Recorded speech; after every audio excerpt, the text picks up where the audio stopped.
At the Fan Rochester, the sports leader, 95.7 FM and AM 950, The Fan Rochester, an Odyssey sports station. It's time to start the show and talk about the sports we saw. Inside jokes and takes from Danger and Battaglia, Bills and the Sabres and the Amherst. Who gave a microphone to these jerks? Welcome to the sports bar, that's where you are. Welcome to the sports bar, that's where you are. Welcome to the sports bar, that's where you are. With Danger and Battaglia. A very good afternoon to you.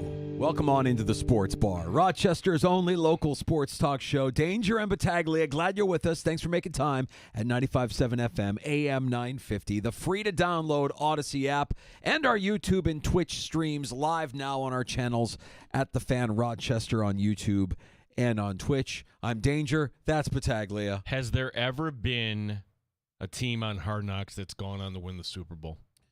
The answer is no. No. Right? Right, because usually you're getting a team that didn't make the playoffs or was kind of in between. There was one year where the Ravens were the Hard Knocks team, but they already won it. The Cowboys on a bunch of times. This is going to be different. And if you haven't heard it, Dan DeLorean texted me right away, like, oh my gosh, the Bills are the Hard Knocks team. Yes, it's true. The Buffalo Bills are the team that is going to appear on Hard Knocks in 2025. That's exciting and terrifying at the same time. I think you could be both. I think you could be, upon hearing this news, I think you could be excited and pissed off at the same time. Because, one, what the stat is, yeah, you're right, no team that has ever been featured on Hard Knocks has gone on to win a Super Bowl.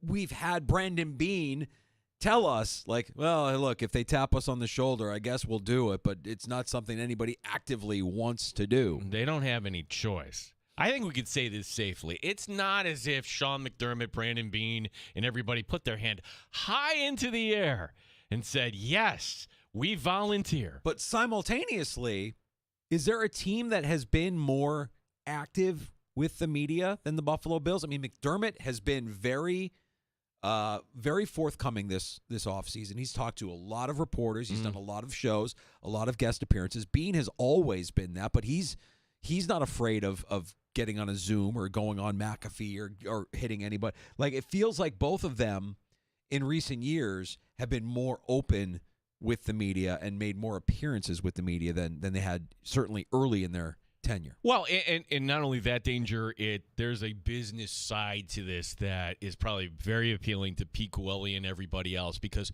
when we talk about the Bills being a Hard Knocks, we're just looking at it through our Rochester prism, like, wow, this is great for our town. This is fantastic for Fisher.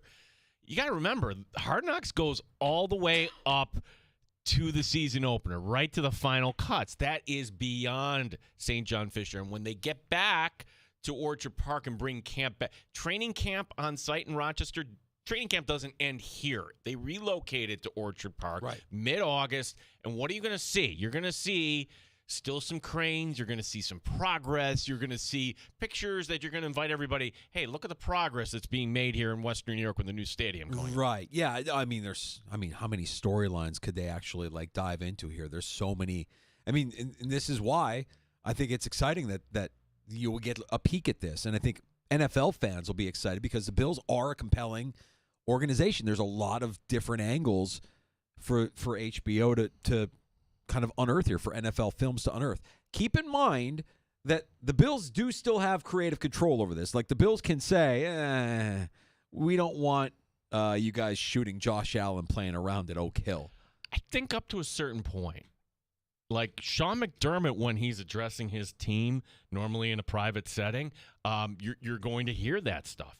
Who was it? It was the Raiders and the Antonio Brown. Remember, he froze his feet or whatever. Yeah, it was a mess. That was the first time we were like, oh, wait a second. The Raiders actually had him cut out a lot of stuff. So it's going to be much more than, say, the Embedded series. If you like that series, well, then you're going to love this.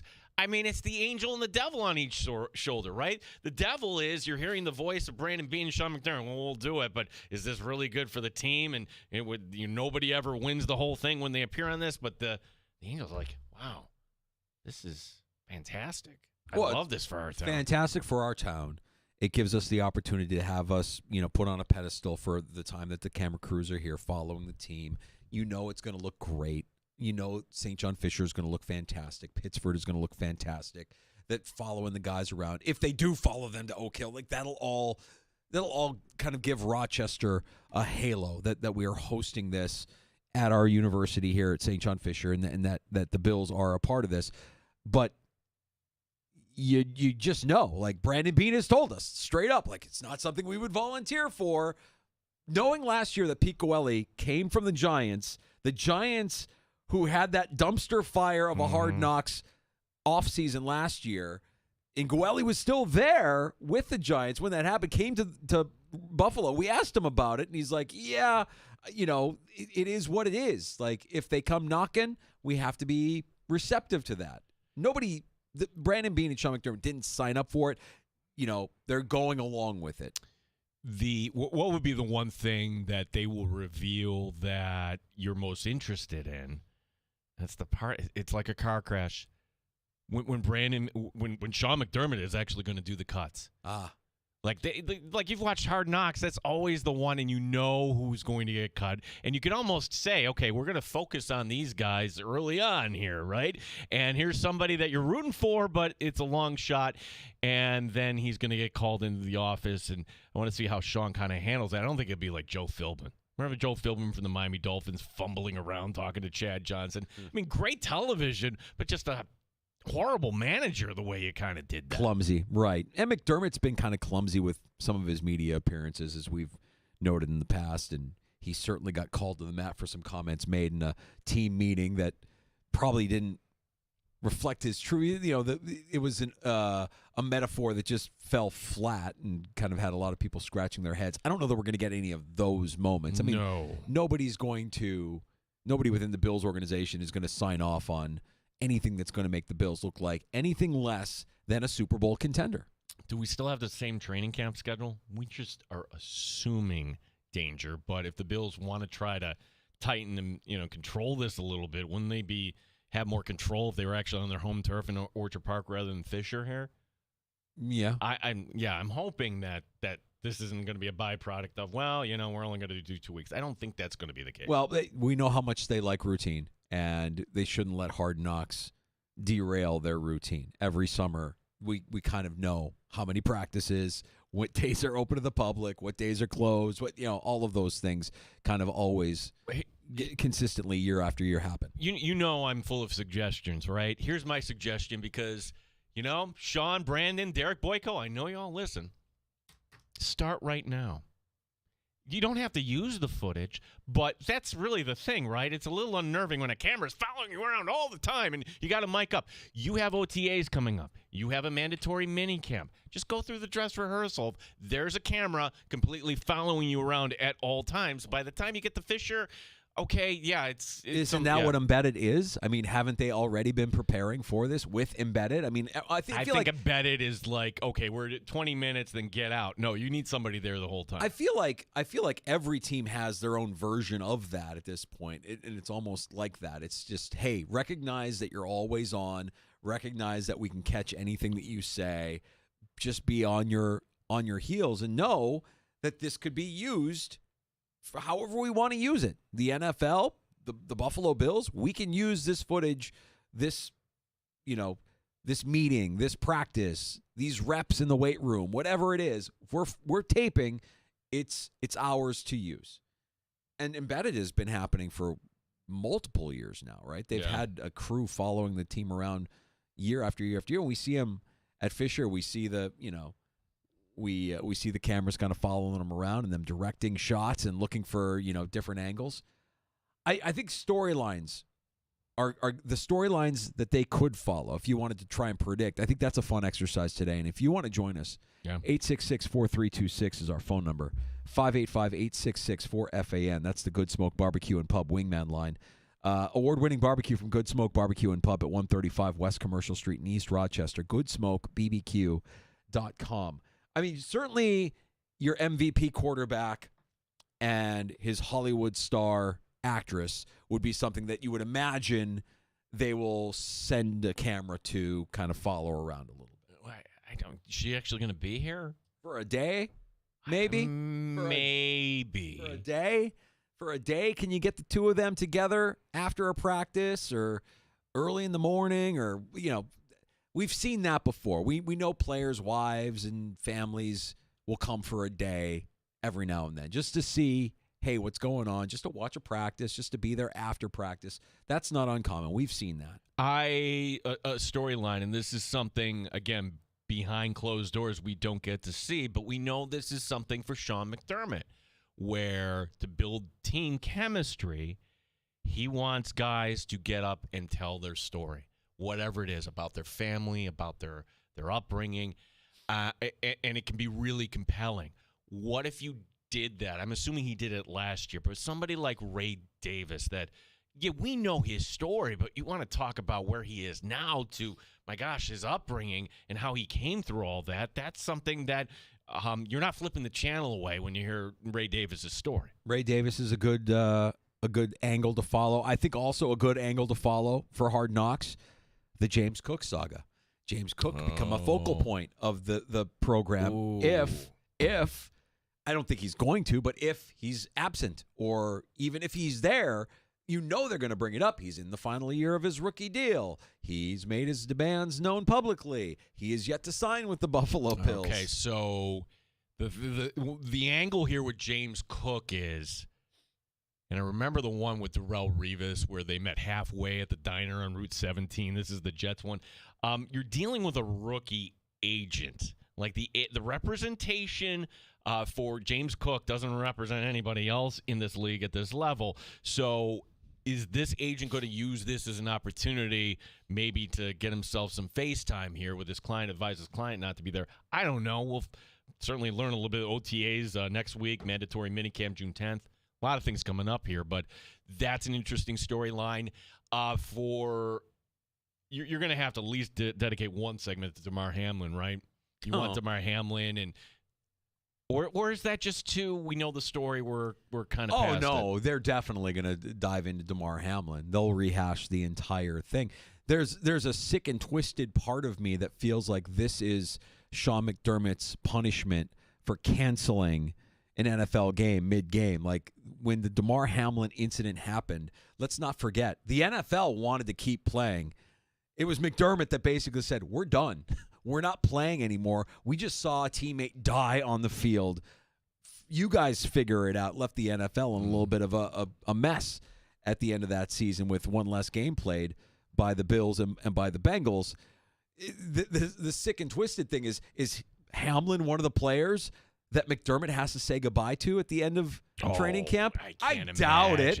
I doubt it. But like the Hamlin story will, of course, be brought up on Hard Knocks. It has to be rehashed. They have to dust that off and continue to talk about it. Deion Dawkins certainly will be a character on Hard Knocks because we know he just is that outgoing personality. You're going to see him on his scooter whipping around campus. Yes. Right? Him and Ed Oliver. Ed Oliver's always riding the scooter off hours. And the rookies, too. Like Maxwell Harrison is made for TV. Made for TV. By the way, quick note, the NFL adding Protector of the Year award at NFL Honors specifically for offensive linemen, something that Deion Dawkins was campaigning for. They got it, and now we'll have an award for the best offensive lineman in the NFL. Why haven't they done this before? Crazy, right? Yeah. It's absolutely crazy. It feels like a no-brainer. They did it. We have some other news from the NFL owners meeting, so we'll get to it in a little bit here. But, of course, the big story today, the lead story for us here in the Sports Bar, the news that Hard Knocks will be coming to Pittsburgh for Buffalo Bills training camp. The Bills will be featured on this preseason's episodes of Hard Knocks. In-season NFC East, which, by the way, just give me the storylines of the Eagles and the Commanders. Well, I don't care about the Cowboys or the Giants. Well, can I say this? I don't care about in-season Hard Knocks, and here's why. We have a season and content always. I don't want to carve out another hour or whatever it is, to watch a reality show. Hard Knocks works, Danger, because right now you like football. You want football to come back? I don't want to wish my summer away. No, I don't either. That's why it works. When camp comes, you can't wait. Give me more. I want more content. That's the secret sauce to Hard Knocks. Really, it's the same stuff every year, Danger. It's like these. I'm wondering how many. We're sitting here predicting what we think the storylines will be, and we're probably like, I don't know, hitting 80 to 90% of what they'll cover. The thing that's different this year, though, to me is that, okay, here is a team that is winning and that is, just on the precipice of can this team actually get into the Super Bowl this year. And remember, the Bills are only here because they changed the rules. The rules were you were ineligible for Hard Knocks, number one, if you had a new head coach, all right? But number two, if you made the postseason, all right, your reward, you don't have to do this. They were only choosing teams previously where, all right, you missed the postseason, sorry, you got to do it. When did this rule change? 2 years ago. 2 years ago. Mm-hmm. So it was just a matter of time. They tapped the Bills on the shoulder. I'm shocked. Think how far we've come. We've come so far here, Danger. And you could back it up to, my gosh, this team – Toronto is trying to buy this team, and then we go to Rex Ryan and Doug Whaley not privy, and they are dysfunctional with a capital D. And now they're one of the crown jewels of the NFL, where they're on the maximum amount of primetime games. They have one of the best quarterbacks in the game, and now we're on Hard Knocks. I can't believe this. And let's not look past this point. It's great for Rochester. It really is. You want to put Rochester out there and show some nice things. Pittsford is the place. Of course, they might show the dairy. I'm sure they will. Oh, them all getting like milkshakes. Yeah. A little team building. Let's go get a milkshake, boys. Yeah. It is. It's great for Rochester. Again, I think you can be simultaneously excited and nervous about Hard Knocks being here. The nerves being that no team that's been featured on Hard Knocks has ever won a Super Bowl. And we know that most NFL teams don't sign up for or wish to have Hard Knocks following them around throughout the preseason. But I think it speaks to the maturity of this regime, the maturity of this team. And I don't think it's going to be what it is for a lot of teams. I think a lot of times, you mentioned the Raiders. I mean, the Raiders were a dysfunctional mess when that was happening. Antonio Brown and John Gruden and everything about that organization at that time scream dysfunction. Remember the Browns being on there and Tua Wars. Yeah, Hugh Jackson, just not Hugh Jackson and Todd Haley, like no alignment whatsoever. You're not going to have that problem, I don't think, when the cameras are on, because the Bills are an organization where it appears like you have alignment from GM to head coach to his coordinators to the players, that everybody's kind of bought in and moving in the same direction. So in that regard, it won't be the kind of Hard Knocks that I think a lot of us want, which is show me the train wreck. Show me the New York Giants saying that being told not to trade Saquon to the Eagles, only to have Saquon be dealt to the Eagles. Show me the power struggle between Hugh Jackson and Todd Haley or Antonio Brown at Raiders camp. We're not getting that. I don't think they're going to get that. No, but I think this team has enough personalities between your Deion Dawson and your Maxwell Harrison, between, of course, Josh Allen. Give me some Keon Coleman quotes. Keon Coleman will be a star. Yeah. Chris writing in, okay, about storylines, no particular order. Bean not going to CVS, turkey burgers, Slick Rick in the mailroom, McDermott wrestling and lifting weights, Josh and Haley and Trey White return. Trey White return is interesting. The Trey White story will be something, because Trey White's going to be fighting to make the team. That's a big story. Yeah, Trey White will be fighting to make the team. He's got a big booming personality too. The other bits of information here from the NFL before we welcome in PJ Glasser, who's the host of Send It In and the BetMGM Network. He'll be stopping by here in a couple few. We'll get some winners from PJ on tonight's action, and we have an Hammers game to talk about later with Andrew Mossbrooks, who's in Laval. The tush push will stay in the game. Gino, final tally. 22-10. They needed 24 votes for that to pass. Wow. For the tush push to be eliminated, for that proposal to pass, and they got 22 of 24. It's another loss for Diana Rossini, who was reporting its passing. Oops. And then the other story, the Lions just kind of withdrew their playoff reseeding. I think all of us are saying good, right? Good. We're fine on both these fronts. Good, yeah. But with both of them, just because they didn't pass today doesn't mean that they're going to go away. I would expect that they'll continue to campaign, and that by next year at this time we'll be having many of the same conversations about a different playoff seeding, and whether or not the tush push should stay in the game. Well, and then, of course, somebody inevitably will get hurt on the tush push and be like, well, see, we tried to get her out of the game. You know, Right. you did this to yourself. There was one minor rule change. Is it minor? I'm not so sure. But the rule was with the new kickoff rules. When it came to onside kicks, you can only do it in the fourth quarter. Now, if you're behind in a game, you can declare at any point. So You still have to declare because of the new kickoff Right. rule, but yeah, you were only able to declare when trailing in the fourth quarter. Now you have the ability to declare at any point in the game. And then also, no conversations had at these owners' meetings about moving to an 18-game regular season schedule. You know that's something that's coming. It didn't get brought up this year at the owners' meetings. No, but then Roger Goodell, who did his little talk yesterday, the quote, and we knew this was coming, the goal eventually for the NFL, get to 16 international games a year, which, if you do the math, there are 32 teams. Every team is going to play one game. I can't say overseas, outside the borders. Now, if you're Buffalo, I'm like, okay, like, can we go up to Toronto, or we not want to do that? Yeah.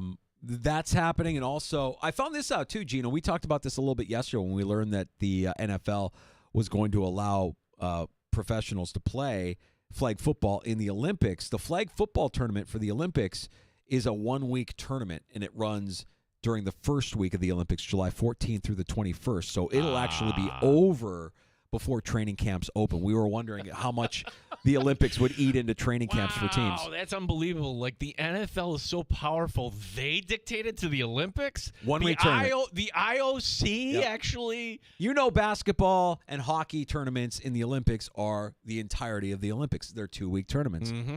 Flag football, 1-week tournament. They're going to get them out of there in time for training camp. They don't. That's where the owners probably said, "Yeah, you can have our players. We just want them back in time for camp." That's it. I wonder where they'll stage it. It's not going to be at SoFi.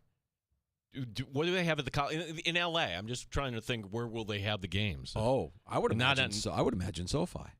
SoFi's going to have track and field. Hmm. Do they go back to the Coliseum? What's the Coliseum in use?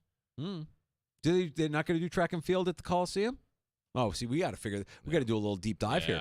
Figure out where exactly they're going to play these games. I would imagine a fast track at SoFi would make for better television than the Coliseum. Maybe the Rose Bowl. Well, my idea here is, who's on the team? Oh, this is a fun topic for a slow afternoon in sports talk, which is not today, by the way. But we could have actually kind of a tryout, right? Replace the Pro Bowl with the tryout here for the Olympics. That's what I want to see. Like, okay, who wants to be on this team? Gentlemen, round-robin tournament. Whoever wins, you're the team, go. Let's get to PJ Glasser. He's the host of Send It In on the BetMGM Network. We should mention, Danger, Game 3 tonight. We'll talk a little Amherst hockey, too, with Andrew Mossbrooks coming up in the 4 o'clock hour. For sure. But up next, Odyssey Sports betting insider PJ Glasser, Insider Calls, presented by BetMGM. Check out all the latest lines today on the BetMGM app. You're listening to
Buffalo Bills will be the featured team on this season's Hard Knocks at St. John Fisher University.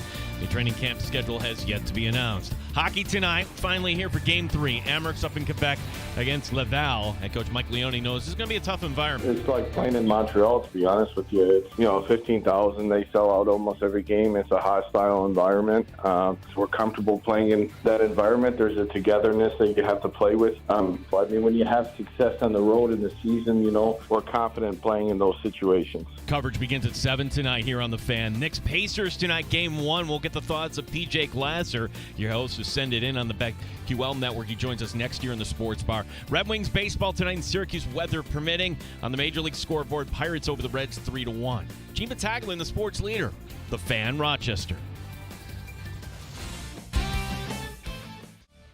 Neat or on the rocks? It's the Sports Bar with Danger and Battaglia on the Sports Leader, 95.7 FM and AM 950 The Fan, Rochester. It's Wednesday. You know what that means. We're joined by the host of Send It In, Odyssey Sports betting insider PJ Glasser. Insider Calls presented by BetMGM. Go check out all the latest lines today on the BetMGM app. PJ, we want to get your take on the Eastern Conference Finals and the NBA playoffs. But first, we go back to last night. It's just Oklahoma City stifling Minnesota to get the Game 1 win. Welcome back into the Sports Bar, bud. Always good to be with you guys. OKC, their defense last night, guys, was terrific. I thought if Minnesota was going to win one of the first two games on the road in OKC, it felt like last night was probably the spot, right? They came off a 5-game series against Golden State. They were well rested. OKC comes off that 7-game series, all the emotion that goes into a Game 7. Those are usually the kind of spots that if you're a road team like Minnesota, historically they've been really good against the spread outright. They got off to a great start, and then the Thunder's defense just kind of took over. So a guest that I had on one of my shows today I thought made a great comp where it feels like at this point with the Final Four that we have in the NBA, you guys, is maybe what the Final Four was a couple years ago when UConn won the title and it was like Miami and San Diego State and FAU, right? And you have these other three teams that have made some nice runs, but it's like UConn was the clear team. It feels like OKC is kind of the clear team at this point now. It's obviously a long series. Minnesota's been a great road team the last couple of years, and the Knicks, what they did against Boston and Indiana. I know we're going to preview that game and series in a second, but it does certainly feel like OKC's the team to beat at this point, you guys. Well, I think a lot of Knicks fans are saying, "Oh, PJ, not so fast here, buddy. Game 1 tonight, Madison Square Garden. Knicks trying to get to the final for the first time since '99. Indiana since 2000. These two teams met in the regular season 3 times. Knicks took the series 2-1." None of the games are close, PJ. So if you're just somebody who not rooting for the Knicks or Pacers here, you're hoping for close games. I'm not sure. But your thoughts here on Game 1. Let's start with Game 1 before we get your overall thoughts here on the series. I think if I had to play something tonight, you guys, it'd probably be the under. It's moved down, 224.5. Now it's 222.5. Celtics-Knicks, Game 1 of that series was a low-scoring type game. It was in the 90s. The Pacers don't shoot quite as many threes as Boston, but certainly their offense is very potent. And the Knicks, they've kind of been an up-and-down three-point shooting team this year. They've really been great in clutch situations. When the game has gotten close, the Knicks have really shot in a good field goal percentage, like the final 3-4 minutes of those kind of games. But I think this is a little too high, and that's why you're seeing it kind of tick down. Those Pacers-Cavs totals were about 230, and then those Knicks and Celtics series were about 214. So they're kind of putting it in the middle, and I think they're waiting to see how the first couple games go of this series. I think it more so moves down before it moves up. The Knicks defense has been so good so far this series, and they really do match up pretty well with Indiana and the guys that they want to put out there on the floor. I think what's going to be interesting to watch about tonight's game is the Andrew Nembhard and Jalen Brunson matchup, because Brunson's really the one guy that you can attack on that Knicks defense. And then obviously vice versa, Nembhard's going to have to draw the assignment of Brunson and try and keep him in check. So I'm interested to watch that matchup tonight. and throughout the series. But, guys, I agree with the movement on the total. I would look under 222.5 tonight. So, PJ, just, more talking about the series rather than an actual play in tonight's game. This is an Indiana team that dispatched of New York just last season in the postseason. We know that there's Bridges now, there's Towns in New York. What else is different about this Knicks team where they might have a different result than they saw last year? I think they just have, the confidence, guys, that they can beat quality teams in the postseason. I think last year, the Knicks, when they went on a little bit of a run in the postseason and made it to the Eastern Conference semis, they matched up against Indiana, obviously, and there was hope. There was belief that maybe they could make a run. Now they've proven it to themselves. They've proven it to the city. Indiana already proved it. They got to a conference final last year after beating the Knicks. So I think this time around, the Knicks have kind of been here a little bit before. Towns was with the Wolves last year in the Western Conference Finals. So I think it's experience. That's now that we've gotten to this point, you have an Indiana team that was there last year. You have a Knicks team, even though these guys most of them are getting their first taste of a conference final, they have experience in terms of, winning playoff series and that taste of playoff basketball. And obviously just experience in Tibbs' system, guys. I think for me, the most fascinating dynamic of this series, the Knicks' entire starting five have averaged more than 35 minutes this entire postseason. Indiana doesn't play a single player more than 35 minutes on their team the entire playoffs, right? So I think that's a big advantage for Indiana. When you're this deep into the playoffs, theoretically you have a team more rested, more balanced. It doesn't play as many minutes. Versus the Knicks team, it's got a little more wear and tear. They obviously rely on their starting lineup. We kind of saw that play out in this series last year too, you guys, where the Knicks were banged up. I mean, by the end of that series, Josh Hart and Jalen Brunson, they just had nothing left. They're obviously healthier around this time, but I'm certainly seeing if that kind of plays to be true again. That was a big story of last year. Want to kind of see if that contrast of like the minutes that the Knicks guys play to the Pacers plays a factor again. PJ Glass, your host, is Send It In on the BetMGM network, joining us here on the Sports Bar. And PJ, there is very few sure things, right? But when it comes to the NBA MVP tonight, right, it's SGA. Instead of putting your money in some money market, is that such a safe thing, PJ? Where, all right, I've got a lot of bankroll here. Let me just at least make dinner here coming up on Friday night. Is it SGA tonight? It is. It definitely is SGA. I know there's been conversation that maybe it's Jokic, and he averaged a triple-double and arguably put together, the greatest statistical season we've seen out of a center. It's crazy. The guy's won 3 MVPs, and he just keeps getting better, and he keeps putting up better statistical numbers. But I think with the Thunder continuing to improve these last couple of years, this kind of being the culmination with them being – a historical regular season team, you guys. Their net rating was the greatest of any team ever in the regular season with how good they were, how great their defense is, and it all starts with SGA. So, this is one of those that you can pretty much take it to the bank. I think SGA is going to be MVP. All right, so give us your prediction for both the East and the West. Who's winning the series and how many games, PJ? I'm going to go OKC in 5, and I'll go Pacers in 6. So I think the Pacers-Knicks series is a little bit longer. Look, the Pacers-Knicks series is really good, you guys. I just think we're continuing to underestimate Indiana. It's unbelievable. We get to the NBA playoffs, right, and the pace just slows down in these games. The defense gets better. It's more physical. The officials allow more to go.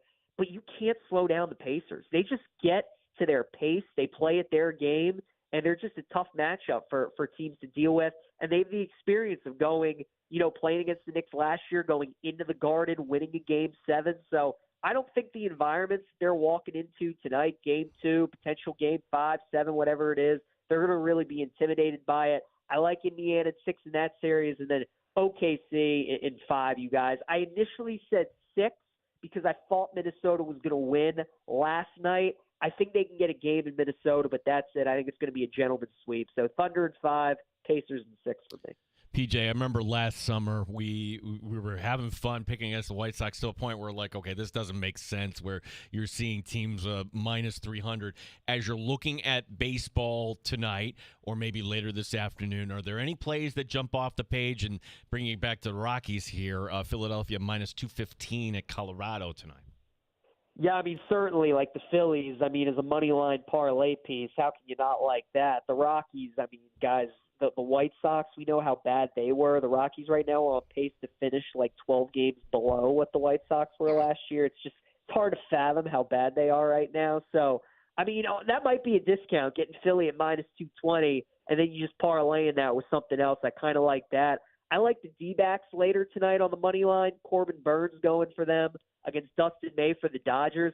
Guys, LA's 9-9 in the month of May. Yeah. You know, they got a ton of injuries to their starting pitching. I mean, we all know the Dodgers are going to be fine, right? There's still a lot to go. They're going to be one of the best teams in baseball. They're going to be the favorites to win the World Series when the playoffs roll around. But for right now, I think it's a good time to bet against them, certainly when you have one of the better pitchers in the National League going. So I like Burns tonight at plus 120. And then I like the Blue Jays on the run line, plus 125 tonight at home against the Padres.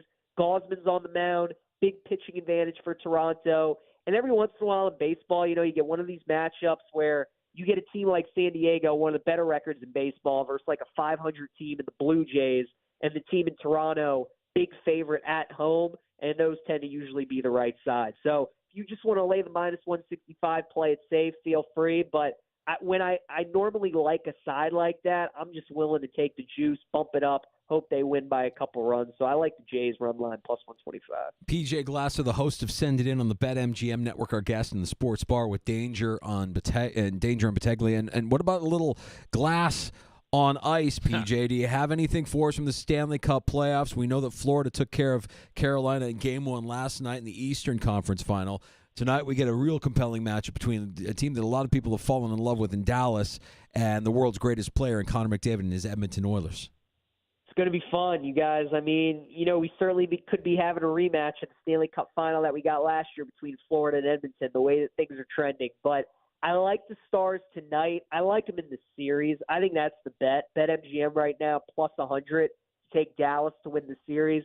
Guys, I think Edmonton's gotten a little worse from the team that made it to the Cup last year. Certainly worried about their goaltending at the moment. And I think Dallas has gotten a little bit better from the team that we saw lose in the Western Conference Final last year, right? So I'm getting a team that I think is a little better than they were last year versus a team that I think is a little worse. Certainly the fact that the Oilers beat them last year, and like you said, Danger, best player in the world, McDavid, I think that's why they're the favorites. But Dallas is the home ice. They've been very good at home this season. I think they win that series. So I would just bet Dallas to win the series at plus 100. I think this is the Stars' year, fellas. I really do. I think they're going to the Stanley Cup final this year. Hard to argue that. PJ, last one for me, golf this weekend. So coming off the PGA Championship, now at the Colonial Country Club, Fort Worth, Texas, the Charles Schwab Challenge. Any thoughts, any plays on this as we're dealing with rain here in Rochester? I always want to look at nice warm pictures here on Memorial Day weekend. Yeah, Scotty Scheffler, you guys, is plus 225 to win a golf tournament. I mean, it's just silly, right? Like, would you rather take Scotty to win the golf tournament or the Wolves to win Game 2? You'd probably take Scotty at this point, wouldn't you? He's unbelievable. So, look, if you're going to bet an outright winner in golf this week, bet the without Scheffler market, right? Like, you're obviously going to get a worse price. So, for example, if you want to bet Spieth to win the tournament 25-1, if you bet it without Scheffler 20-1, and obviously the odds are worse, but like, let's be honest, it's probably worth it. The guy's probably going to win again this week. The last 3 years he's played here, he's finished in the top 3 all 3 times. He's won his last 2 events. He's from Texas. He's really good at this course, so he's probably going to win it again. So if you're going to bet outrights, I would look at the outright or the without Scheffler market. And I do like Spieth, you guys. You know, 6 of the last 9 times he has played here, he has finished in the top 10. Normally really likes this course. You're looking for golfers this week that are accurate off the tee and or can really make putts. You know, this is usually like a putting contest this week at Colonial. So Spieth, I think, is a good option this week. I also like J.J. Spawn at 50-1. Course history, not great at Colonial, but he is having a career year, like with his ball striking, you guys, one of the best on the PGA Tour. And that's what I'm looking for this week, guys that are just dialed in, that are accurate. And then another one is Ryan Gerard as a longer shot, too, at 66-1. I think watching the PGA last week, you guys, a lot of people are probably looking at that leaderboard on Sunday, looking at some of those names like, who is that? What is that on the leaderboard, right? Gerard was probably one of those guys. And every year, and usually after every major, the event following that, kind of those guys that were in contention, that were maybe like those no-name guys, tend to play well the following week.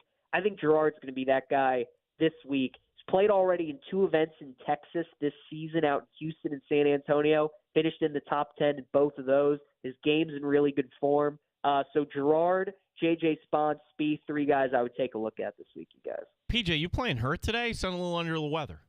I did, yeah, guys. Had a little that time of the year. Got some sniffles that I'm battling through. Yeah, no, so here's my recommendation, because I battle through this stuff.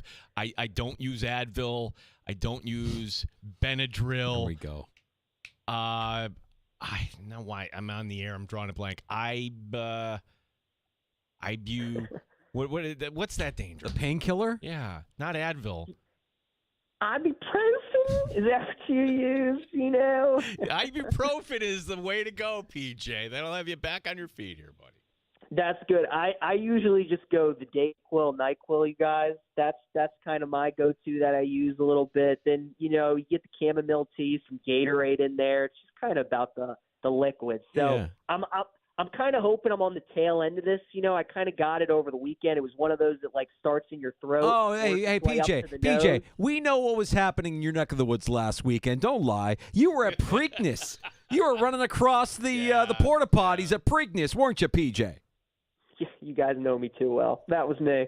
Well, I had to do the Big J journalism, watching our guy journalism. So, yeah, we were struggling last week, but I'm hoping that maybe by tomorrow or Friday, I'm back to full strength. Appreciate you making time for us, bud. Enjoy your long holiday weekend. Let's catch up again next week. Absolutely. See you guys. You got it. There's PJ Glasser. He's the host of Send It In on the BetMGM Network.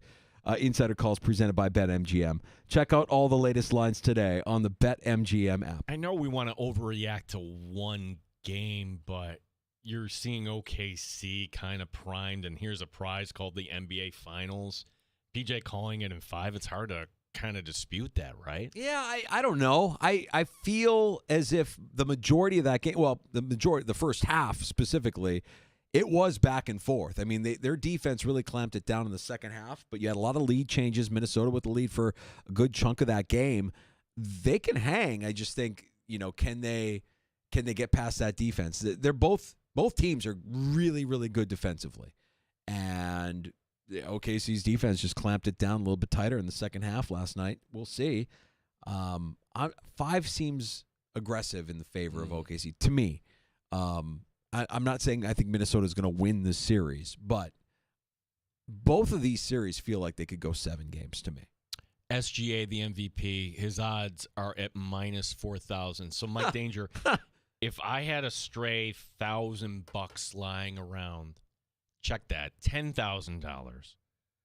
Would I put that down just to make $250 to go out and have a nice meal? Sure, I guess. Casino gets their little taste, and you get a little taste as well. I mean, I like looking for value, but that there's no value to be had here. We all kind of know it's going to be SGA getting that MVP award tonight, even though Jokic, remarkable. I mean, just a remarkable player. I think when you say who's the best player in the NBA, it's Jokic over SGA. SGA will be the MVP, but Jokic is the best player in the NBA today. Hands down, in my opinion. We'll go to Laval next hour in the sports bar. We're going to check in with our buddy Andrew Mossbrooks. He'll be on the call tonight with Don Stevens, the Hall of Famer. The Amerks in Laval for Game 3 of the North Division Final in the Calder Cup playoffs. We'll get a little preview of tonight's action as we call this a pivotal Game 3 in a 5-game series. Yes, you can call that. Mm-hmm. Yeah, I don't. You're the loser tonight. You're in a bad spot having to win 2 straight. Mm-hmm. There's somebody prominent who covers Major League Baseball, Gino, that I'm convinced listens to the sports bar. Really? John Heyman? Not John Heyman. No. Not John Heyman. In fact, I think John Heyman is just done with making appearances altogether. Broken a lot of stories. I think the reason that got such play is because people believe everything I tweet. I've had 100,000 tweets, and, you get one that was wrong, and it did say appears, and I know I rushed it, and it was a big mistake, and I regret it, but it's 2 years later. No regrets. I think it's like at some point, I think someone could probably drop it if they're a nice person. what I think is, one, it just like how I introduced you. Everybody in baseball knows who you are. So, one, it's a credit to your work, your following, Yeah, and how. by the way, I won't be going on with you again. Oh. The whole thing has been a disaster. That's okay. I can't even believe you said that to question my integrity. Are you being serious right now? I'm being serious, yeah. John, Asking me if I'm getting a cut because I have a relationship with an agent. That's Well, since outrageous. I know you're not a journalist. You don't know anything about this. I know you don't, but that's an outrageous comment. You should know that it's much. Friday night at 8:30, John. You should know that much. And I am I'm not. done with you, I am and not I'm taking done with this that WFAN. serious. Goodbye. John, thank you for I joining can't us, even John. believe it. Thank I you, can't John. even believe it. Thank you, John. Appreciate your time. He's got to get to bed. I did not expect it to go that way. No, I don't think Heyman is the guy that's listening to the sports bar. The interview, or Keith McMillan, KM to AM on the Big Fan. We're a fan, Rochester, the WFAN New York. He's great. He's great. We had him on the show. He's fantastic. So, Got to get him on again. yeah, he's if you like New York sports, he's the guy that comes on after whatever game they're playing. And like you're driving around at night at 10 o'clock, you just punch it up on the Odyssey app. So we invite the story after that. Was there a phone call after that? No. But you get to spring training, and Keith McMillan is at a Yankee game, and John Heyman is there, and John Heyman puts his head down and walks the other way. Sees him. Yeah. Doesn't acknowledge him. Nope. Goes the other way. Coward. Absolute coward. McMillan's ready to make nice, apologize if he needed to. He didn't need to apologize. He didn't do anything wrong. No, John, you have to own that. Get over yourself. Memo to all journalists. Stop taking yourself so damn seriously.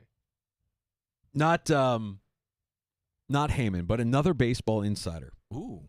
who I believe is listening to the sports bar. In fact, I could be upset. I'm not. I don't take myself that seriously, but this is downright take thievery. He has my take. He has taken my take, and he's taken it to a national audience. He didn't source Mike Danger on this? No, he did not. Well, we'll explain. We'll take a break. We'll come back. We have time for your calls at 866-4326. The Buffalo Bills will be featured on Hard Knocks. We'll discuss that next as well in the sports bar.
W239BF Rochester, the sports leader. 95.7 FM and AM 950. The Fan, Rochester. An Odyssey sports station. The Fan, Rochester. Sports update. Rochester to get some national attention here as the Buffalo Bills will be the featured team on the reality series Hard Knocks on HBO/Max. The training camp schedule for the Buffalo Bills to be released coming up later in the spring. Tonight's Game 3, Rochester Americans best of 5 at Laval. Head coach Mike Leone knows he's got a backstop to rely on in Devin Levi. There's probably parts of Devin games where he's, the first 2 games looking back on it, where he could be better. I know he's going to be better. He's been really good in this building, and, you got to have your goalie be really good at this time of the year if you want to win games, and we want to win the series. Don Stevens, Andrew Mossbrooks will have the call tonight. We'll talk to Andrew later this hour here in the Sports Bar. Knicks Pacers tonight. It's Game 1. Rochester Red Wings in Syracuse. Couple finals in baseball. Pirates over the Reds 3-1. Twins over the Guardians. Game 1, 6-5. Gene Battaglia, The Fan, Rochester.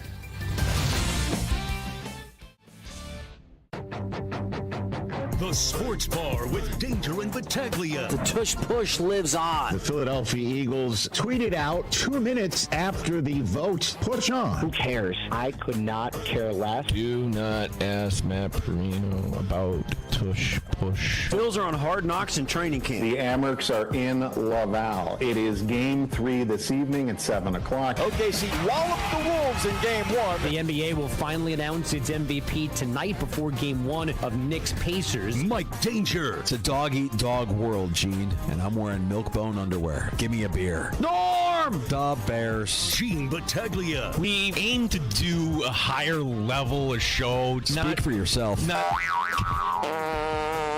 Panthers open up the Eastern Conference Final with a convincing 5-2 win over the Canes. Dallas and Edmonton get going tonight. 95.7 FM and AM 950 The Fan, Rochester. Hey, we can actually update one of the elements there. SGA, reported by Shams, going to win the MVP tonight. Oh. There, we take all the suspense out of the actual award being given out, and we know who the MVP is going to be. Game 1 tonight between the Knicks and the Pacers from Madison Square Garden. I'm expecting bedlam, as is usually the case when the Knicks are playing at the Garden, and with everything to play for here in the Eastern Conference Finals, that's going to be a lot of fun. At what point do they go to the flashback Reggie Miller and Spike Lee and the history? Like, it's right off the top, right? You're not waiting until halftime to do that.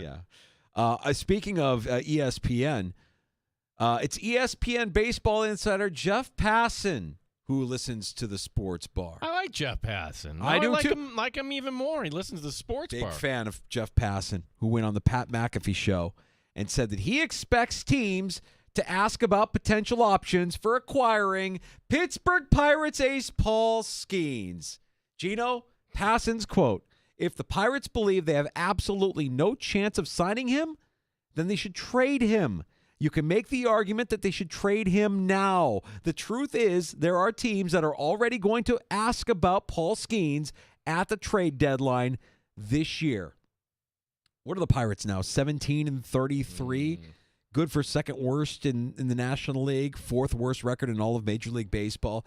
They're notoriously cheap. They spare me on the false hope of we're going to build a championship caliber team around Skeens. With who and with what? Tommy Pham?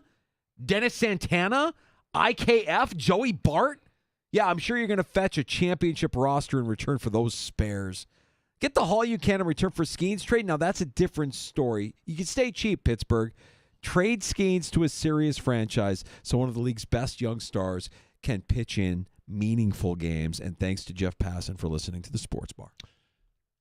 To back up your point, the Pirates won today 3-1, but here was their lineup. Well, O'Neal Cruz. Okay, he could be a star. He's only batting .221. IKF, who's not good. Okay. Brian Reynolds, Spencer Horwitz, Canario, Key Brian Hayes, Adam Frazier, Tommy Pham, and their catcher named Davis, who's batting .190. Yeah, that's the team that's going to a major league lineup. Wow. That's the team to put around Wow. Skeens. Yep. That's it. You nailed it.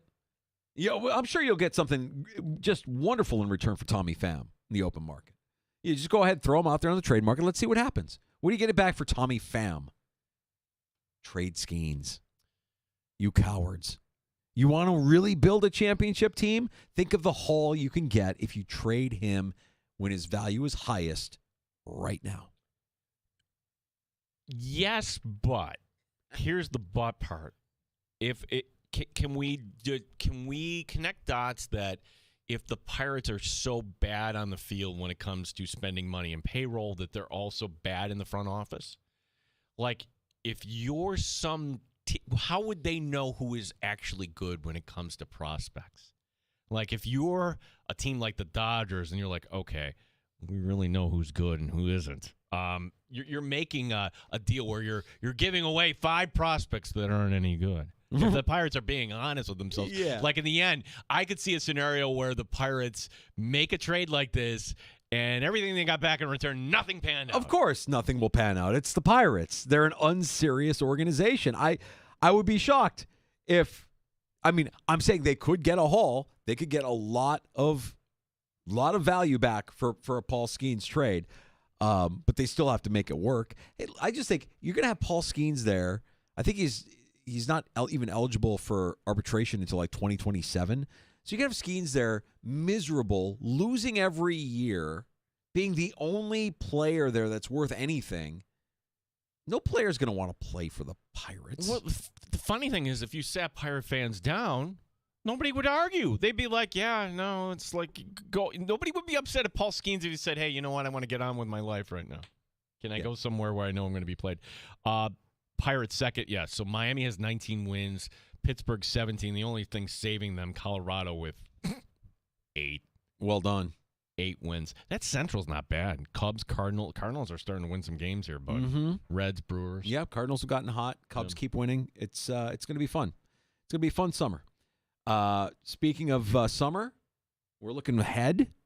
Training camp, St. John Fisher University. It's going to have a different vibe, a different feel this year. If you're going, if you've gone, you know. It's a scene. It's a lot of fun. But NFL Films will be on hand as the Bills have been tapped on the shoulder to be the team featured on Hard Knocks. I don't know how much you'll be able to notice, right? Like, is NFL Films when Josh Allen is right on the grass field there at the Policini Track and Field Complex? Will you know because the cameras are actually on the field? How will you know, hey, this is actually a Hard Knocks crew following somebody around? I just think the NFL Films logo might give it away. Maybe. Right? And here's the other thing I think, Gino. You and I, we didn't even bat an eye. I mean, I knew you thought about it for a second, like, ooh, maybe it'd be an extra in the Bills Hallmark movie. But then you have to give up 3 days, and there's no compensation. Hey, we're going to be on Hard Knocks. I think there's a very good chance you and I end up on Hard Knocks in some way, shape, or form. You're not kidding. Like we will have to sign releases here because anytime we have a player come over to us, and I've seen this on other Hard Knocks where, like, okay, I'm going to do the local yokel radio show, and then we're going to get a soundbite out of whoever. Or Brandon Beane. If Brandon Beane is talking to us like he does every year, you don't think Hard Knocks would be there to kind of capture some of that? I would imagine they would. At minimum, how many times during the morning practice are we walking back to our broadcast booth, with Josh Allen walking to practice in front of us? It's happened to me more than once. Yeah, it's in the fact that if they're looking for something off hours, we're the only show in the afternoon that's kind of hanging out there. Good point. Yeah, so we're kind of filling people in, but when it comes to afternoon practices, unless it's a Sunday, they're not available. Assuming the practice schedule is the same, there's no reason to think, knowing that Sean McDermott, the ultimate creature of habit. Yeah, he likes his routine. The only thing that I would say is there a benefit to the Bills to shortening at St. John Fisher and having more of training camp at their facility where they have even more control over what the camera sees? Yes. Don't say that again because I don't want anybody saying I don't want to see it happen, but if it does happen, I won't be surprised. Regardless, whether you feel positively or negatively towards it, you can't dispute. This is a good look for Rochester. This is a great opportunity for our community to be showcased on a bigger stage. Where will they always follow a few players, like, whether it's the team facility or off campus. Like, where might that be? Well, I think the ice cream shop that gets a ton of play, like in Pittsburgh, will get it, sure. Right? That'll be number one. Maybe Sean McDermott himself will be getting a treat. Was it you or somebody that called in that said Trey White will be a that was nice Chris writing it. Yeah, Chris is right on. I think that the Trey White story arc for training camp is an interesting one. Mm-hmm. Here's the guy that was the first draft pick of the Sean McDermott era on the tail end of his career, battling back from injuries, just looking to make the squad. And we believe he's making the team, but I don't want to say that it's a lock that he's going to make the team. What does that look like? What does it look like for other veterans? We know that this is Matt Milano's probably his last year in Buffalo, right? But Matt Milano is, when the camera, he doesn't say 2 words, Danger. Doesn't say 2 words. Yeah. Doesn't say 2 words. Maybe that's something that they focus in on. The idea that you've got this guy who's a leader, but never talks to the media. Never. Has anybody in Bills media heard Matt Milano speak ever? Never. The guy just plays ball. Yeah, he went to the podium once and, was just giving there's no obligation for him to give long, insightful answers. I think Deion Dawkins, this could be his opportunity, right? Oh, we'll see. Deion Dawkins cruising around campus in his scooter, his tricked out scooter with the sound system and the whole deal. That'll be part of it for sure. I mean, look, they're there for business, but they have fun when they're there. I mean, the team still has a good time. They joke around and they enjoy their time while they can here in Rochester. I think Keon Coleman is somebody that they could highlight, showcase, and somebody that less than ideal rookie season, somebody that has a big personality. I'm going to give you another name too, and we don't talk about this guy often, but if this guy shows up and plays, whoa, that would be a big, big difference. Joey Bosa. Big name, Joey Bosa, burned brightly, has the ability. We all think he's seen better days. So everybody looks good in shorts, Danger. Yeah, the players, the angles, the storylines that we believe NFL Films will latch onto here. Tyrell Shavers. Tyrell Shavers. Go ahead and say Tyrell Shavers. Tyrell Shavers. Because we know how much he's loved by the coaching staff. He's a guy that just shows up and impresses every training camp. But he's a guy that's going to be fighting for a roster spot. Let's face it. I mean, is he your 6th receiver, your 7th receiver? Probably not. So maybe that's the guy that you get a camera following around until the final day when he has to sit down with Coach McDermott and he tells him, sorry. You had a previous prediction about this camp. What if Brandon Beane invites Jeremy White out to golf and they rehash that whole story? Oh, I think that, whether or not the NFL Films crew picks that up or not, I think that's the olive branch. Yeah. Because I believe there's a mutual respect. I think Beane does respect what we do. We certainly respect the job that he's doing, even though we're critical at times of the decisions that get made. Not everything is going to hit all the time in both of our professions. So the idea that Jeremy could get an olive branch extended by the Bills, hey, come play around with Brandon Beane. We said that to Jeremy when we had him on with us in the aftermath of that, and he kind of laughed it off. But I wouldn't be surprised by that. We know that after Ty Dunn wrote that piece on Sean McDermott a couple of seasons ago, they spent time together last offseason hashing it out. Yeah, at the Combine, at the hotel bar, which I can't imagine Sean McDermott ordering an IPA or anything like that, but they just sat down and hash it out. Like men. And I love that. And if Brandon Beane were to do that with Jeremy White over a round of golf at Oak Hill, that wouldn't surprise me at all. That wouldn't surprise me at all.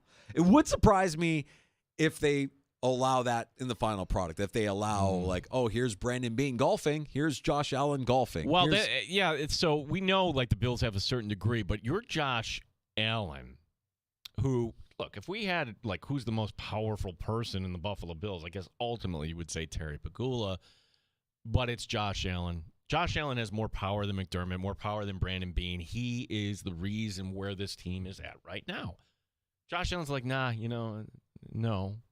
I mean, what are the parameters there when Josh Allen himself, he's not getting compensated for this, other than the fact that he signed an NFL contract. If his fiance shows up, does he really want a camera following? Does she even want that? I mean, like that could be just the excuse, like Haley, like no, no, I don't want to have to, worry about making myself look a certain way just because the cameras are following me. Here's something that I'm thinking about, and I've been thinking about a little bit this offseason. I remember the way the season ended 2 years ago, and when the Bills got to camp last year, there was a different kind of intensity, especially around Josh Allen, knowing Diggs wasn't there anymore. Mm-hmm. It wasn't as loose. He was more business. It felt like he was more. Remember, he had the hood up. Well, okay, so that actually starts next week. I'm not imagining this, right? No. You're absolutely right. OTAs next week, where we're going to get a little taste of it, and then to minicamp. And the thing about minicamp last year, where it's always like, okay, guys, it's Monday, Tuesday. All right, we got the work in. Everybody, see you later. No. It was a full day on Wednesday, and we thought, like, with everything, all these changes, are they going to put I thought, Danger, that working just that one extra day, few extra hours kind of set the tone. And kind of going along with that, wait a second, it's 80 degrees out here, and you're wearing a hoodie underneath it. What are you doing, Josh? Well, he's trying to do everything he can and preparing himself for different circumstances. So will Josh Allen have that kind of attitude? By the way, practice the 3 days at minicamp. Do it. I want this Bills team to take it personally.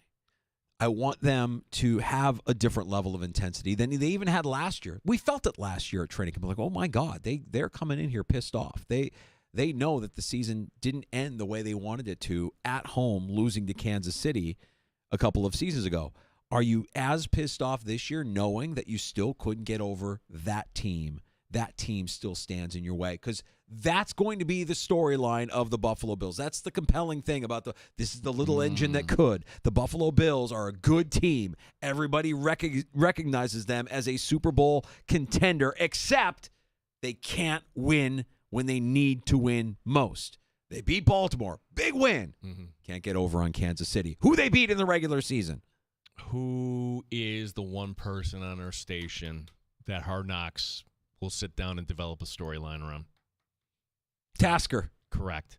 Like Steve Tasker, that's also part of the story that, hey, this is the Bills team that you look in their history. And, well, you remember Steve from CBS. And before that, for folks who weren't around in the 90s. Here's the Four Falls of Buffalo. Right. And you normally get Danger alums kind of coming in, but, they're in and out. They're watching on the sideline. I mean, gosh, I wonder if we'll have more alums now knowing what's going on here. Yeah. That's the big news for the Buffalo Bills. Goodell making that announcement at a press conference at the owners' meetings in Minneapolis earlier today. Saves us from talking about the tush push.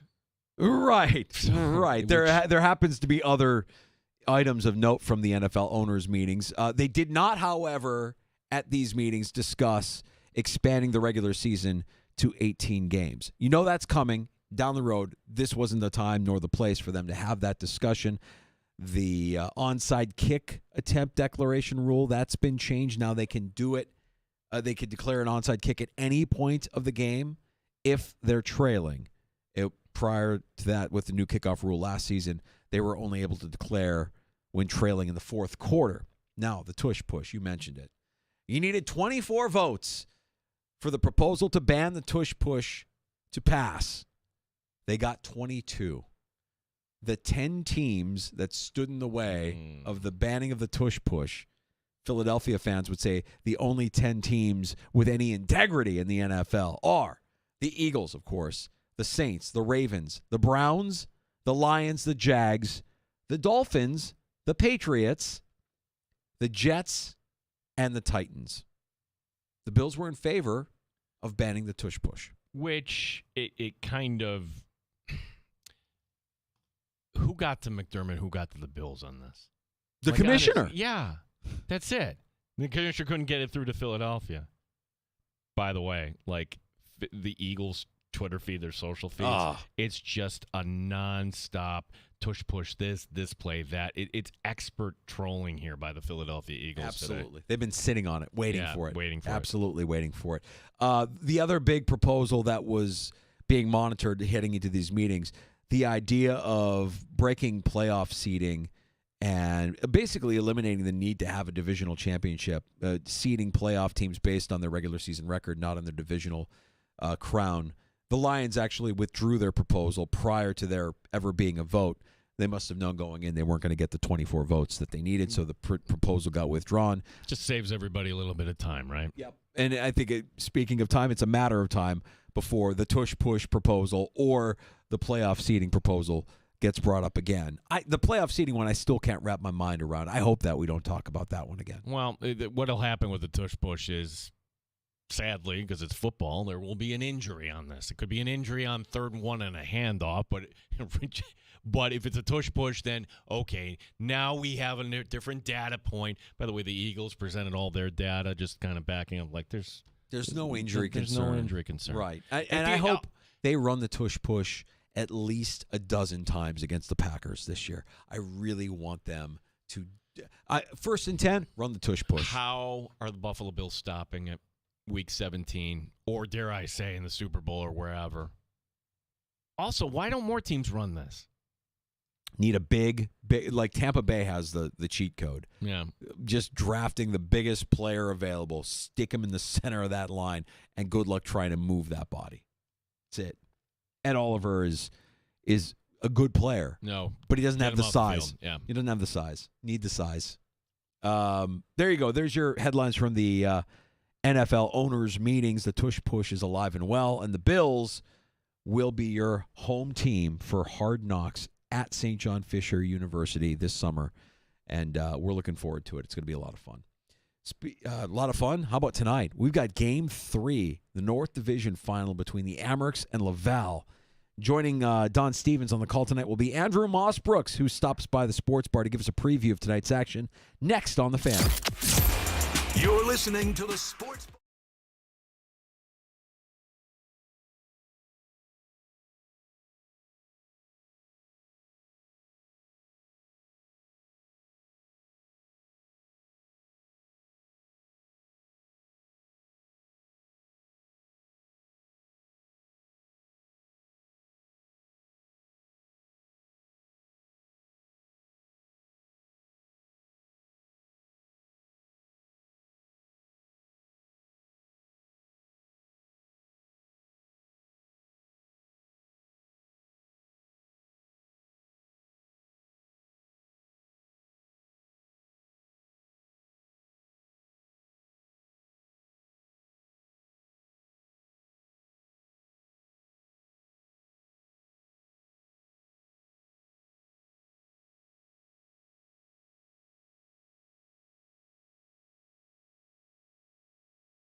When you wake up, because mornings are better with sports. The Fan Rochester Sports Update. How about this? The Buffalo Bills are going to be the featured team on Hard Knocks this season at St. John Fisher University.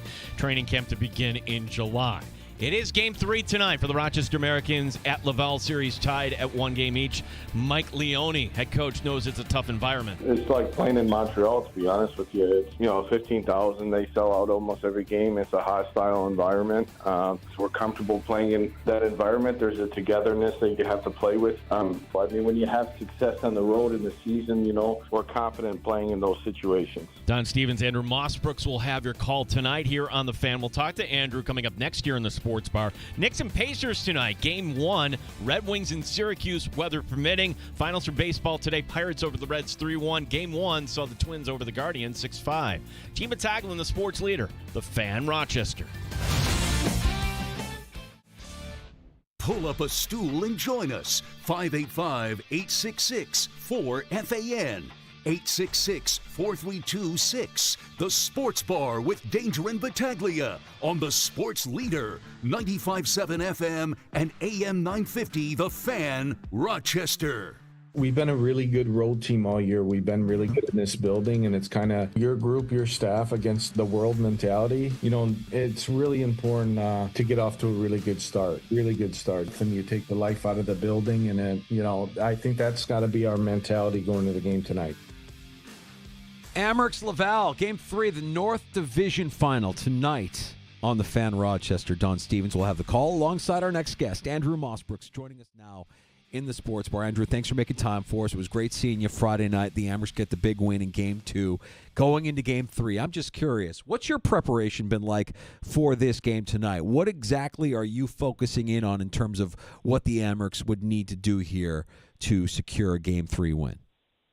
Yeah, well, first off, it's always great to talk to you guys, Gene and Danger both. And as far as what I'm focusing on, I think it's a matter of adjustments. Like one thing, and I was talking with some of our staff about it this morning, is as you watch these series go on, and I think Michael Leone talked about it when playing Syracuse, like there are no longer really surprises. Like these teams are the teams that we saw on Wednesday and Friday last week. It's virtually looking like it's going to be the same rosters. Now, Laval, they're not as kind with, we don't get their lines prior to the game, so you just kind of go off of what the media here just outside Montreal is saying, and it sounds like it's going to be an identical lineup for them. It's going to basically be the same exact lineup for us. And so it really comes down to, okay, I know what you're going to do, but what are you going to do when our team does something successful, right? When you catch yourself 5-10 minutes into a game, and, okay, this team is winning. And what that means, even if it's a 0-0 game, is this team's identity is being capitalized on, and it's resulting in the opposition having to succumb to that. So, for example, the Amherst, to kind of break it down into easier terms, they thrive in transition. They love intercepting pucks in the defensive zone, and it seems like they immediately have multiple skaters out in the center of the ice to receive stretch passes and use their speed to get past the defense for odd man rushes. Laval knows that. What happens when they act to counter that rush and counter that transition? Okay, well, now the Amherst need to make the adjustments.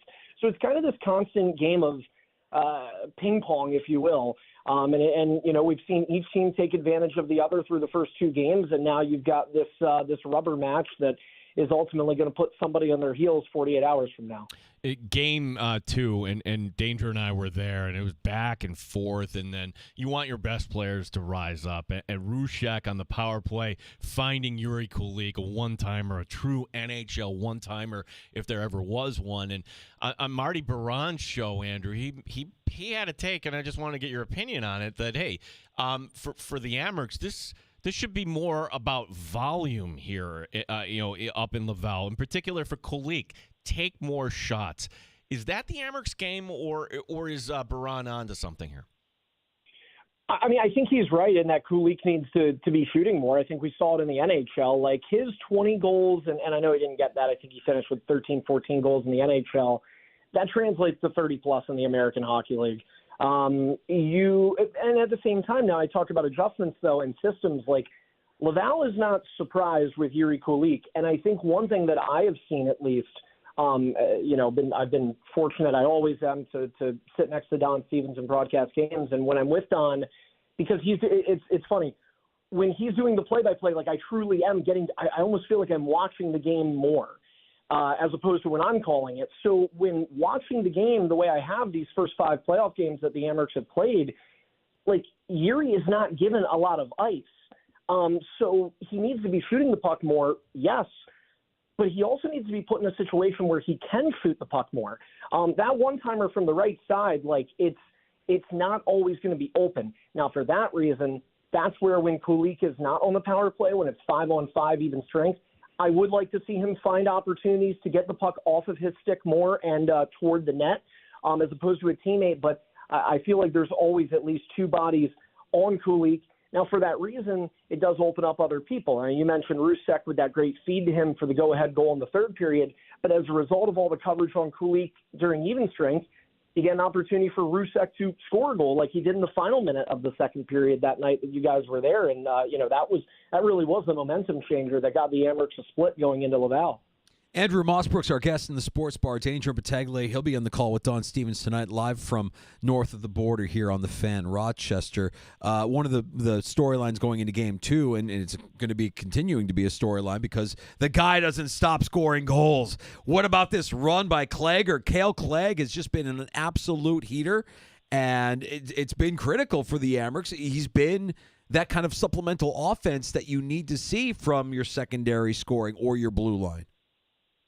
Yeah, I mean, you're right, Danger. He's the first defenseman to score in 5 consecutive playoff games in the AHL in almost 2 decades. So he's doing something special. And I'm not going to be the guy that sits there and says, I think the streak's going to end tonight. I don't know when it will. I don't know if it will. This guy is a magician at the left point. But he, as you talked about with the secondary scoring, is just, I mean, I don't even know if you can fit, like in the regular season, I don't even know if you look at him as a guy who contributes on secondary scoring. I think we're often, and by the way, that's not to dismiss the offensive production he had during the regular season, but I think we often talk about and look to guys that are your prototypical third line, fourth line, depth players. We're always focused on the forwards when you think of that secondary scoring, but it comes from your blue line as well. Rochester has a ton of offensive power from the back end. Zachary Metza, big point producer. Same thing with Klager, both guys that were mainly driving assists through by quarterbacking power plays and generating offense from the top down, literally top of the zone down to the front, getting tips, screens, deflections, things like that. Cale Clegg has been a force. I think Laval now knows through 2 games about him, but so did Syracuse. They couldn't stop him, so we'll see if the Rocket can. I certainly hope they don't. Well, Andrew Mossbrooks will be on the call with Don Stevens tonight. Game 3. A lot of people are going to be listening. Every word. It's just going to be it's the game of the year here for the Amherst. And, the player that certainly can there's only one guy in the Amherst, in my opinion, that could single-handedly win a game, and that's true of any hockey game. That's a goaltender. Give us kind of the state of Devin Levi, because out of the Syracuse series, wow, 2 shutouts. You had this streak, and then Game 1 was, not by any stretch his fault there. Game 2, all right, you got the job done, but now he goes back home. Where's his head at right now, would you say, Andrew? Yeah, Gene, first off, I mean, I think you're right, and I side with your theory here that, in my opinion, the teams that always win are the teams that have the best goaltending. And I think Devin Levi, like the Amherst are going to be at some point leaving Laval. And when they do, they're either going to be leaving and preparing to go to either Charlotte or Hershey for the Eastern Conference Finals, or their season is going to be over. And if it is the former, and we all hope it is, I really think the number one reason is going to be Devin Levi. In terms of his mindset here, Gene, I just think he's happy. I mean, he's home. I don't know how much he's thought about being home, but he grew up in a place that I'm probably going to butcher the name of, but I believe it is Dollar Day or Mo. And that's a city just outside of Laval, about a 25-minute drive from where we are right here at Place Belle, actually. And so he grew up around here. He's going to have friends and family here. He's also performed really well in this building. Now, his record is not what I would usher you to look at. It's 3-2, so it's a winning record. But keep in mind, he was 3-0, and those last 2 games that he lost were back-to-back nights when there was a sick bug that was going through the team. Michael Leone wasn't even on the bench for one of those games. We have certain members of our hockey operations staff that didn't make the trip or were stuck in their hotel room because of that sick bug. There were call-ups at the time. Roseanne and Dunn were up. Kulik and Kozak were either up or hurt. So the Amherst were kind of playing with a patchboard lineup in those games that Levi lost. But even if you do include those games, again, 3-2 record. What is more impressive to me is he has a .939 save percentage in this building and a 1.81 goals against average in Plus Bell. So he knows how to perform. You know, I obviously you guys were playing some sound bites from your conversation yesterday with Michael Leone, and he talks about the atmosphere here and how it's kind of 15,000 people against us. I don't know if they're all against Devin Levi. I think some of them are cheering him on in the building, and I'm sure they will tonight. I think he's going to give it what you expect from Devin Levi, and that is an NHL caliber performance here in the playoffs. Andrew, goaltending for Laval has to be questioned now, right? Like the Amherst put a little bit of pressure on the Rocket in terms of who they start between the pipes tonight. You have, on one hand, Primo, who had a historic season, and then you also have Fowler, who it's a developmental league, and you want to develop the kid, even though he lost in Game 2. It's not that Fowler was bad in Game 2. He was undefeated going into that game in the postseason. What direction do you think the Rocket go between the pipes tonight? Well, we have the benefit of getting to the building for our team practices, and as we were setting up, you see Laval kind of wrapping up what they were doing. I could be wrong, so don't quote me on it, but I think it's going to be Primo going to start tonight just because toward the end of their practice, Jacob Fowler was still on the ice. There were only a handful of skaters out there. It looked like he was with their goaltending coach. So typically, and I say typically, it's not 100% of the time, but typically when a goaltender is on the ice for an extended period of time during a morning skate, that would often indicate that is not the starting goaltender. So I think it's going to be Caden Primo. I personally didn't think he looked all that good in Game 1. And, you know, part of that could be because he was spending time up with the Montreal Canadiens toward the end of the regular season and the start of the Stanley Cup playoffs before they were eliminated by Washington. He's a great goaltender. Obviously, his stats are not, we're not talking about a 5-game sample size. He is the real deal. In terms of what kind of performance you're going to get from him tonight, I really couldn't tell you. It's funny. I've looked at both of these games going in, games 1 and 2 that were played at Blue Cross Arena, and said, this should be a low-scoring series. I was talking to some of the staff today, and I said, I still feel like we're due for a 2-1 hockey game because of how good the goaltending is in this series. It hasn't happened yet. I think that's in part because we have to recognize how good the offense is on both sides of the puck, too. But my money's on Caden Primo starting tonight. And for what it's worth, I do think they continue to go every other unless Primo just stonewalls Rochester and pitches a 45-save shutout, which I hope me saying that is manifesting the opposite. Typically, when you say that word, it means it's not going to happen. So that's why I said it. But I would assume he'll start tonight. And, again, barring a Hercules-like performance, then you'll get Fowler again in Game 4 on Friday. We're talking to Andrew Mossbrooks. He'll be on the call tonight with Don. I like kind of trying to figure out where a game is hopping over to the other side. So let's go over to the Laval side. And they took some penalties. Florian Jacques with the goaltender interference. Now, in real time, we were right there like, oh, that's goaltender interference. And like, maybe Levi sold it.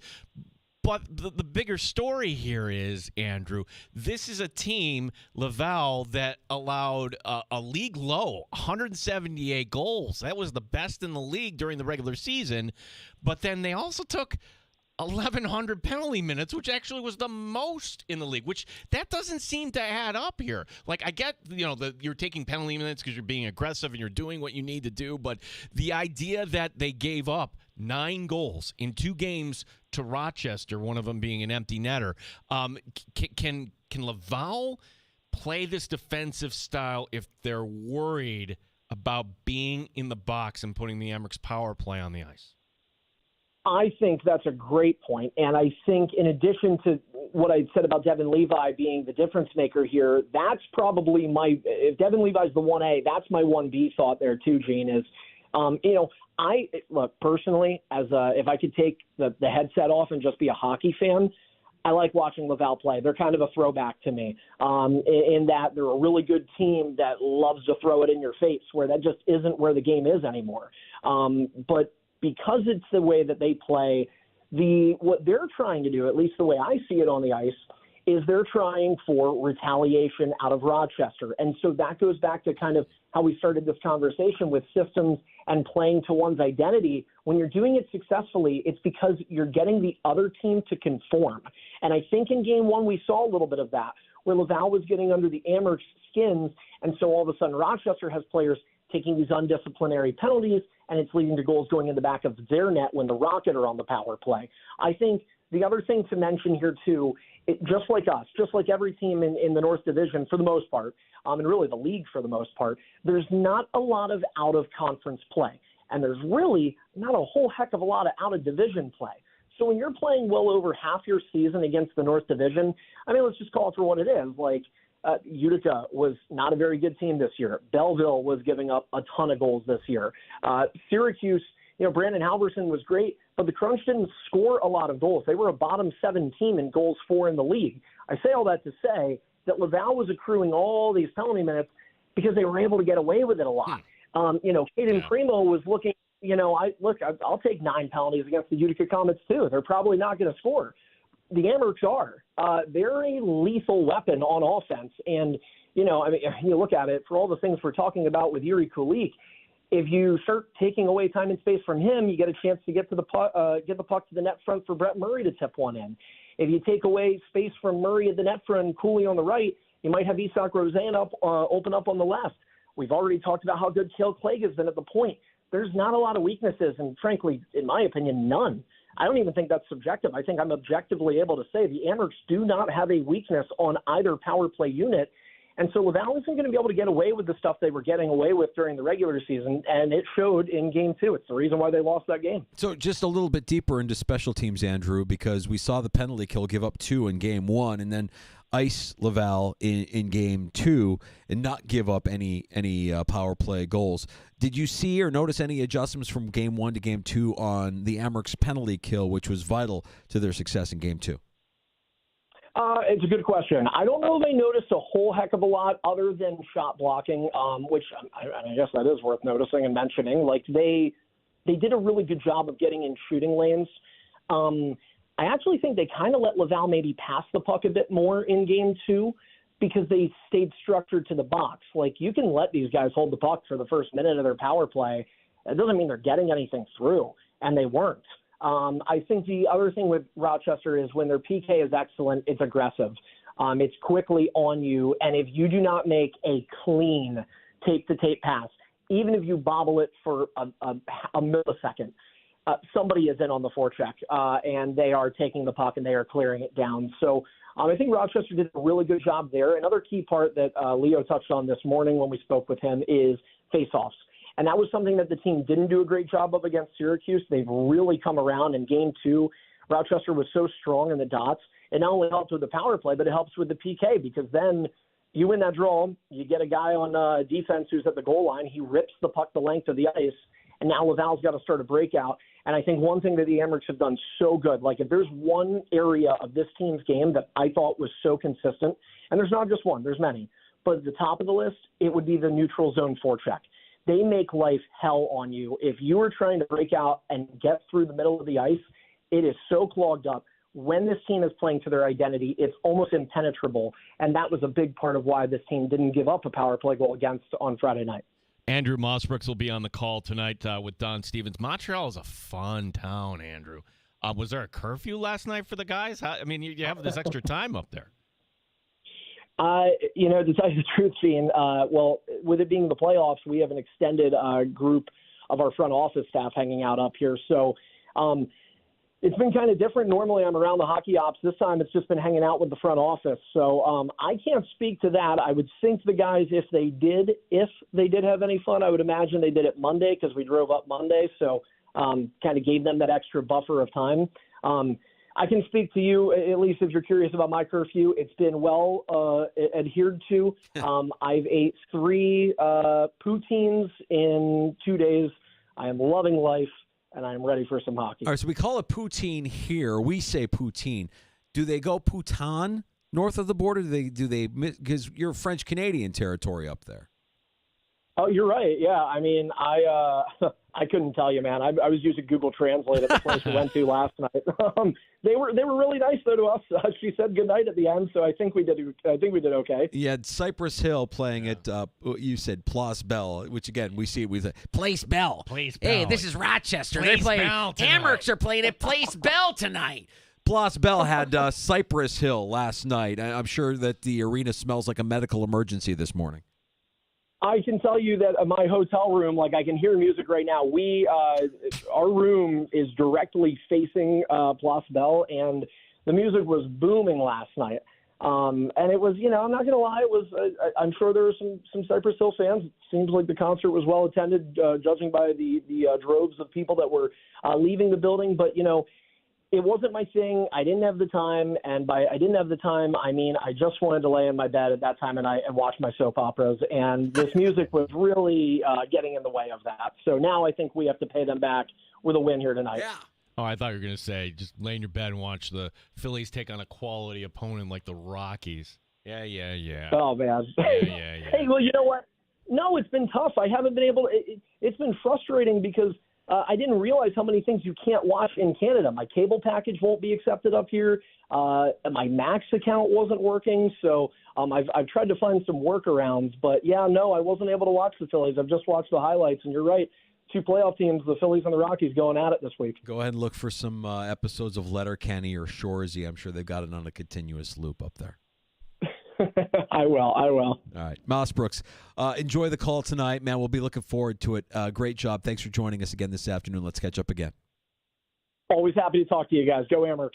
Andrew Moss Brooks will be on the call tonight with Don Stevens, a Hall of Famer, 7 o'clock as Game 3 goes down in Laval, Amherst in Laval, on the Fan. That stat, it kind of doesn't fit, right? League low goals, league high penalty minutes, but to hear Andrew's explanation, like, yeah, it's an imbalanced schedule, and you're getting Belleville and Utica, the teams in this division that we thought were good, but maybe aren't kind of at the top there. So yeah, man, I'm excited. I'm excited for tonight. If Primo is in net, that mixes things up a little bit. That's a little bit. I'm a little bit more concerned with Primo in net versus Fowler. The kid, I'm not, because this has been their pattern. So you're sticking with the pattern. So the coach, that's not going to matter one way or another. Yeah. I mean, I thought Fowler was actually pretty good in Game 2. It's just that the Amherst had so many. How many breakaways did they not score on? Yeah, 3? I mean, he very easily could have been giving up multiple goals in the first period, especially with the way the Amherst came out with their head on fire in Game 2. Game 3 tonight, we'll have it for you. Your proud home of Rochester Americans hockey, the Fan, Rochester. Happy hour is next, and it is a happy hour because we've got the Buffalo Bills coming to training camp at St. John Fisher University with NFL films in tow. The Bills have been selected for Hard Knocks. That's going to be a lot of fun. Yep. I cannot wait for that. We want to, what storylines will they be following? And maybe we can kind of dive into that. We have time for your calls at 866-4FAN. Got a few tickets here, Danger. Oh, yeah, let's give away those tickets. Well, we're talking about the phone number at 866-4326. If you call 5 right now, let's give you free tickets to see Brian Regan at Kodak Center. That's going to be coming up May 28th, which is next Wednesday. Tickets on sale right now at Live Nation, but you can win a pair. Again, Brian Regan, Kodak Center next Wednesday. Caller 5 now, 866-4FAN. Good luck here from the Fan Rochester. You're listening to the Sports Bar with Danger and Battaglia on 90.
AM, WBEE HD2 Rochester, and streaming online and in the Odyssey app at The Fan Rochester, the sports leader, 95.7 FM and AM 950, The Fan Rochester, an Odyssey sports station.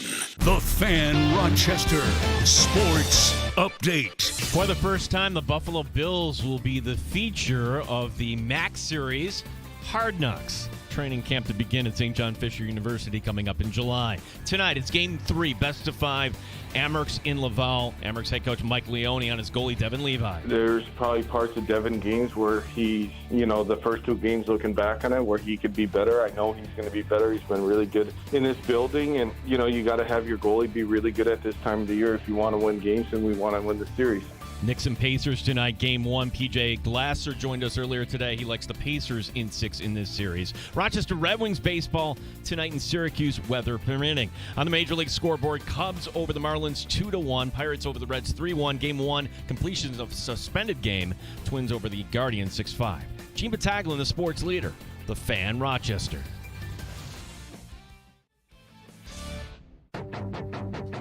The Sports Bar with Danger and Battaglia. The tush push lives on. The Philadelphia Eagles tweeted out 2 minutes after the vote. Push on. Who cares? I could not care less. Do not ask Matt Perino about tush push. Bills are on Hard Knocks in training camp. The Amerks are in Laval. It is Game 3 this evening at 7 o'clock. OKC walloped the Wolves in Game 1. The NBA will finally announce its MVP tonight before Game 1 of Knicks-Pacers. Mike Danger. It's a dog-eat-dog world, Gene, and I'm wearing Milk-Bone underwear. Give me a beer. Norm! The Bears. Gene Battaglia. We aim to do a higher level of show. Speak for yourself. The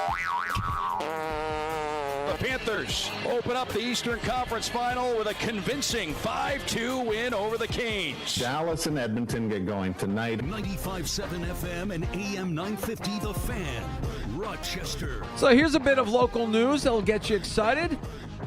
Hard Knocks is coming to Rochester. Fantastic.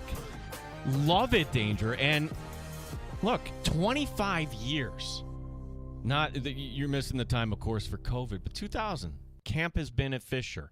And you think about the changes, like you go way back when. They used to practice right at Groundy's Stadium, the track and field complex where they practice now. That didn't even exist. That was just kind of a grass field.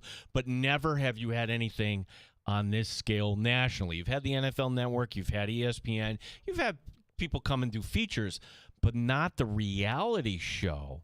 And furthermore, for Hard Knocks itself, have they ever featured a team that some would consider being a Super Bowl favorite? Maybe not the favorite, but a team that we can all say, oh, yeah, that would make a lot of sense. The answer is no, because up until 2 years ago, teams that made the postseason the previous year were exempt. And then, well, we need more teams to kind of put up their hand in the air.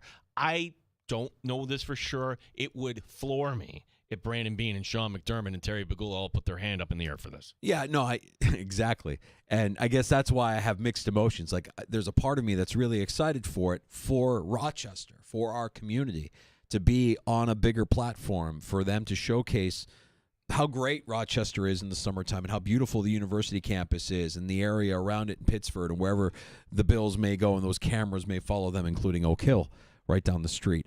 But then there's the other part of me that thinks to myself, this isn't great as far as football teams are concerned. No team wants the added cameras following them around, and no team that's been featured on Hard Knocks has ever gone on to win a Super Bowl. So there's that part of me knowing that nobody wants this if you're within the Bills organization, but they all kind of recognize, all right, well, we got tapped on the shoulder. It's our turn to do it. Let's make the most of it. Is this the price for getting a great schedule? We all looked at the Bills' schedule like, wow. I honestly, I think it is. Like, I really believe it is. And hear me out on this. Hard Knocks is I mean, we can talk about our favorite seasons, and our favorite seasons have always included characters. Rex Ryan, let's go get a goddamn snack.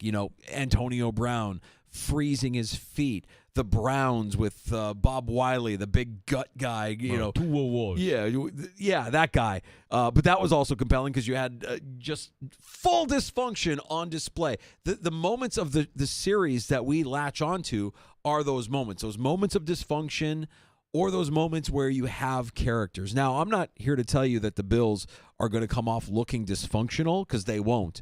But you do have personality on this team. You do have characters on this team. You do have players who will command attention. And I think where Hard Knocks has kind of failed in recent years is just attach themselves to loser organizations that finish poorly, and that, or they have, like the Bears, first-round draft pick, and here's what we're going to show you, or whatever, insert team here. The Buccaneers are compelling. Why? Because they have, was it the year that they had Tom Brady? I'm trying to remember when the Bucs had Hard Knocks. Can I confess? I haven't watched it. We forget. We forget. Right. So maybe this is an opportunity for the NFL to attach their brand to a winning organization, enhance Hard Knocks, make it must-see TV for the NFL football fan again, because not only are you going to have characters and personality, we know we have that, but you're going to have a team that actually wins featured on Hard Knocks. You know how Sean McDermott guards information and everything else. Like, I want to know more about the process, which I don't know if we'll know. Like, for the final edits, is he sitting there? Is somebody he's, assigning to? Like, how much creative control do the Buffalo Bills actually have over that's this? the thing. I would hope Sean McDermott has zero involvement in that. I'd rather him focus on, important things like winning football games. But that's not the case. I mean, I hope that there's some guidelines laid out, and that whoever is in charge of having that editorial control that we know they give to teams, that they're using it and using it liberally.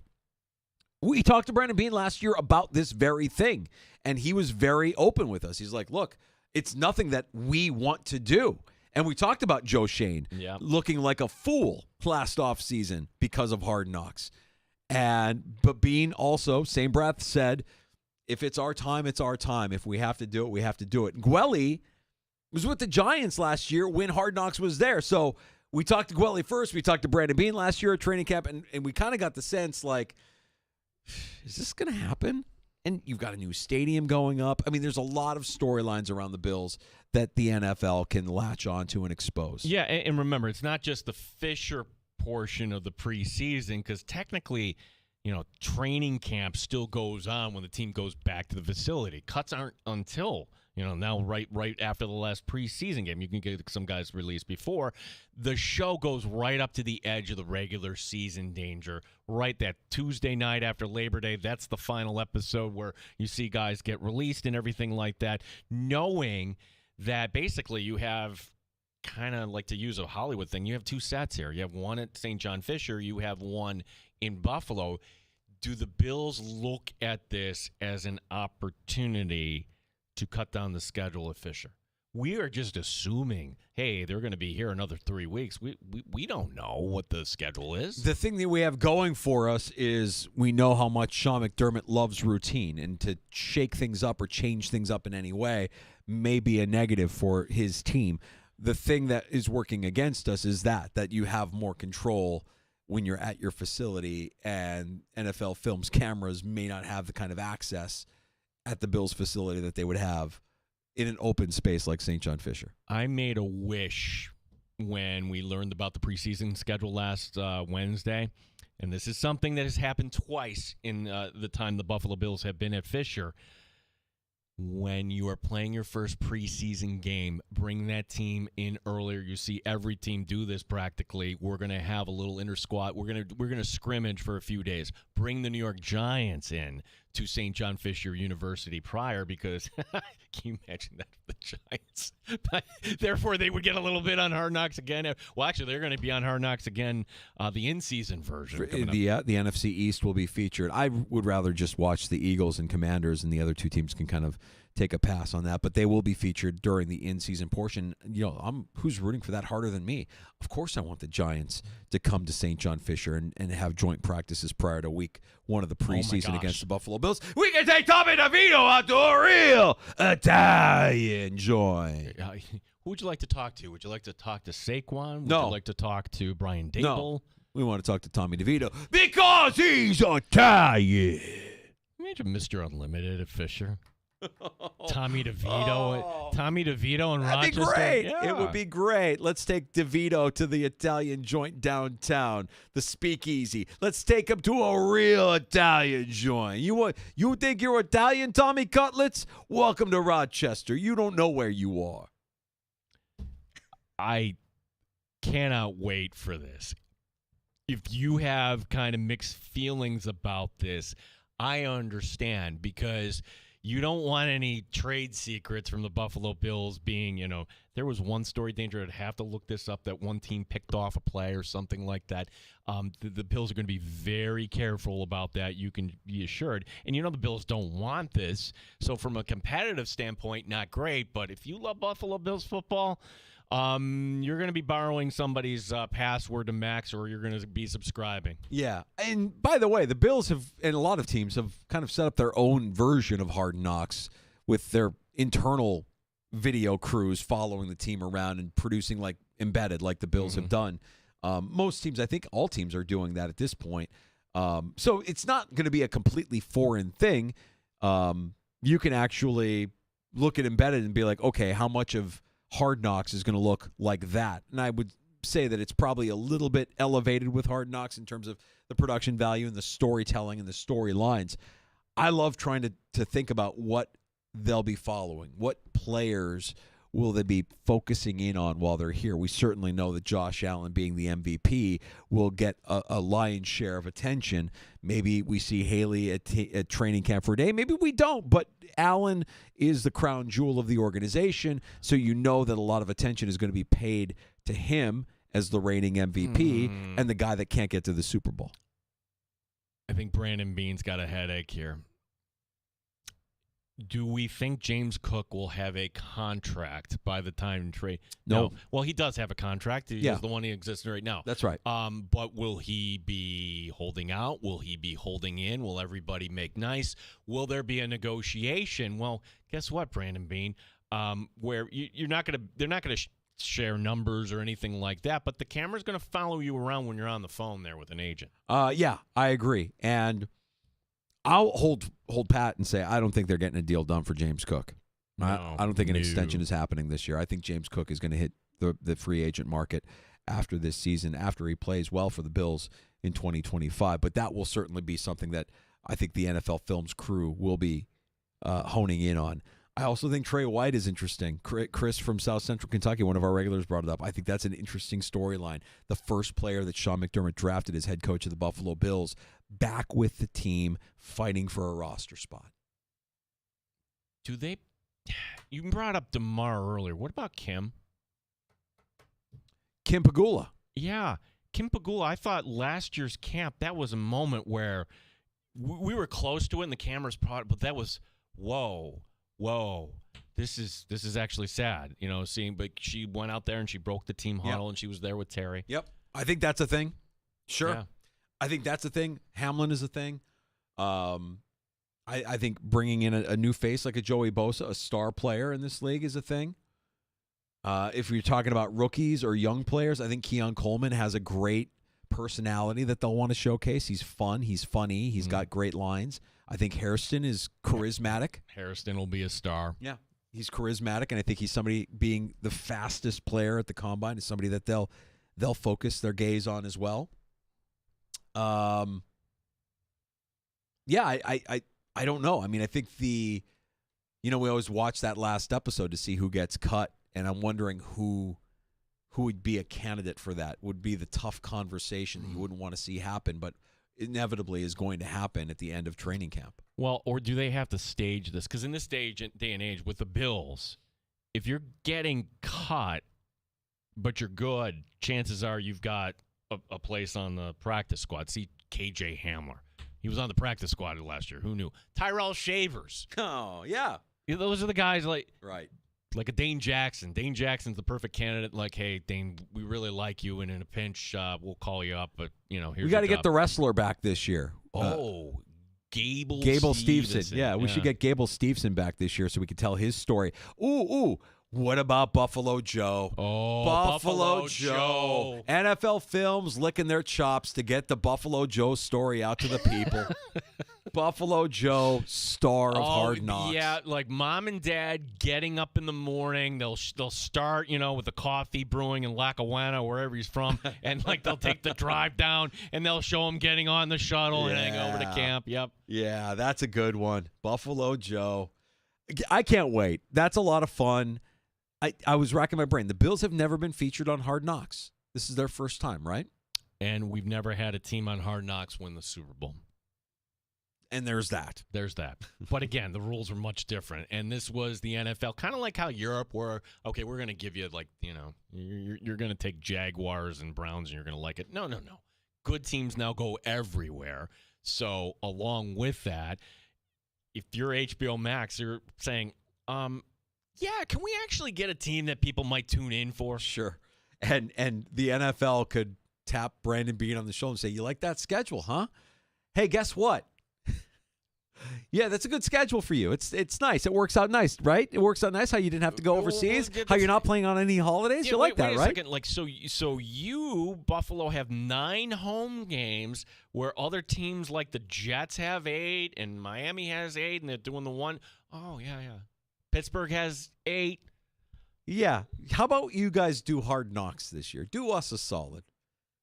Terry Pagula, I'm sure Terry Pagula has to be the one that says, okay, fine, we'll do it. The Bills caught a break. Let's face it. If this was 2 years ago with Diggs, it would have looked bad. Well, yeah. But if it looks like it looked last year, because what we saw last year at training camp, look, I think me and a lot of other people that watch this team, I didn't see the talent that they had. I didn't believe that they could make something happen without Diggs and with what they had at receiver last year offensively. I didn't think it was going to be the same team.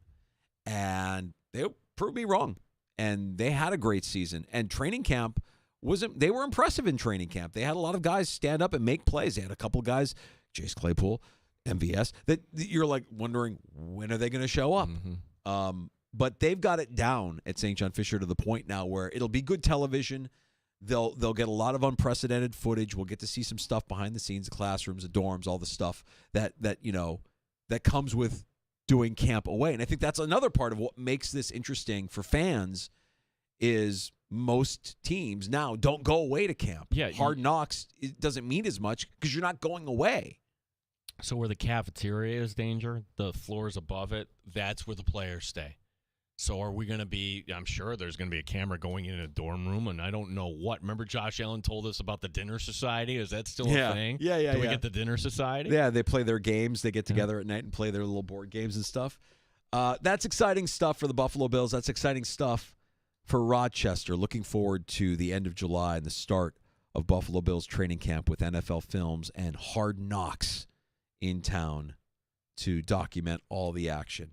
Normally, you might have heard that the tush push didn't pass. All right, 10 teams voted against the proposal to ban the tush push, and this was, I know Perino yesterday was like, I don't care. I'm tired of talking about it.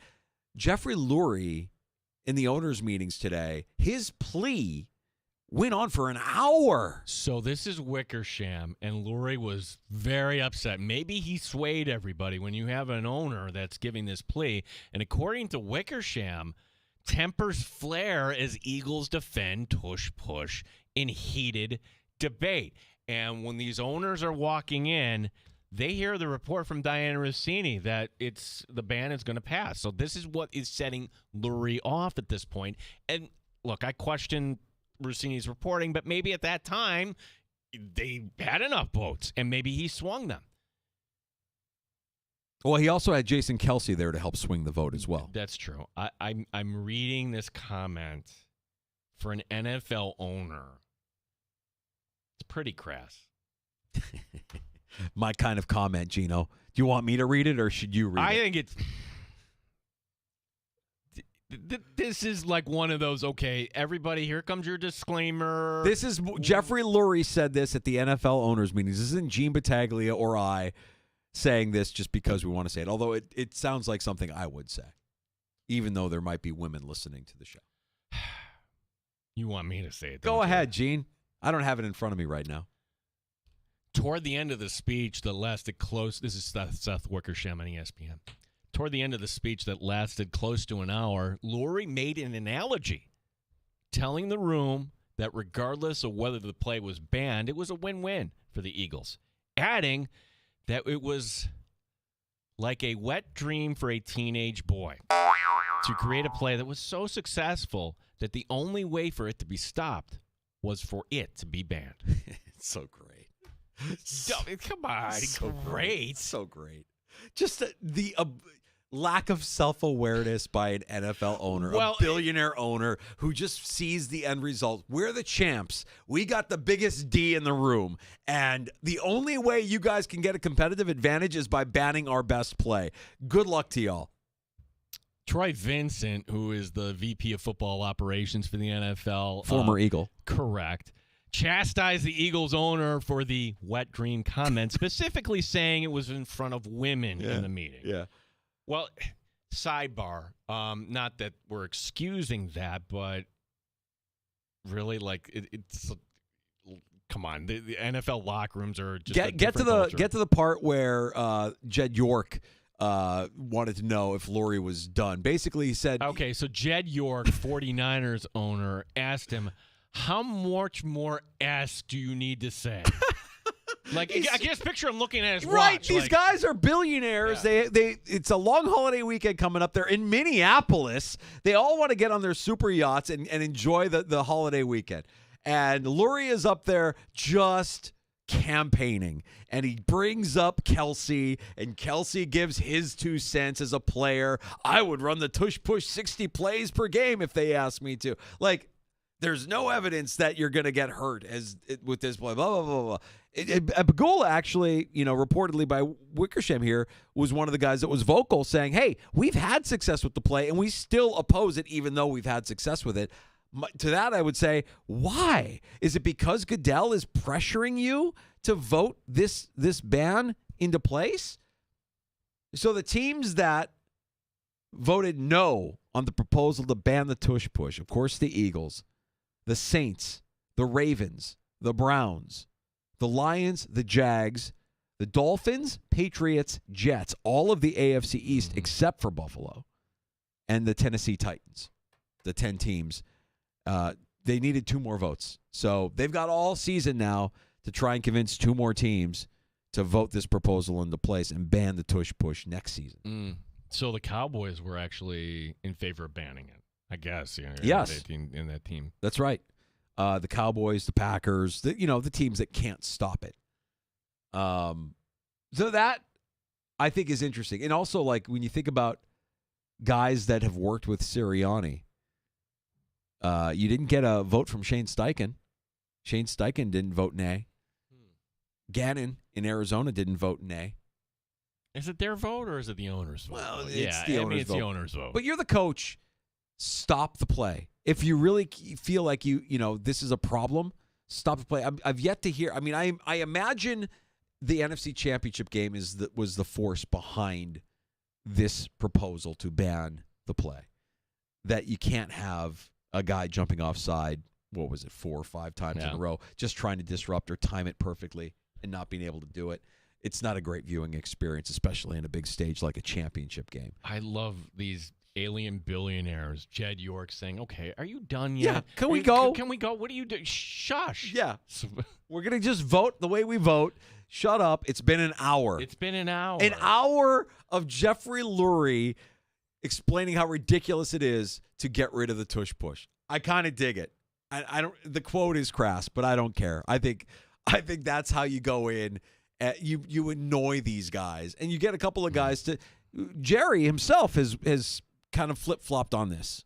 Well, is there a team that's more aligned than Philadelphia, where you have the owner being crass in front of other owners? Like you're an Eagle player, you're like, yeah, that's our owner. They're all from the top down. That's who they are. The GM is no nonsense. He's a killer.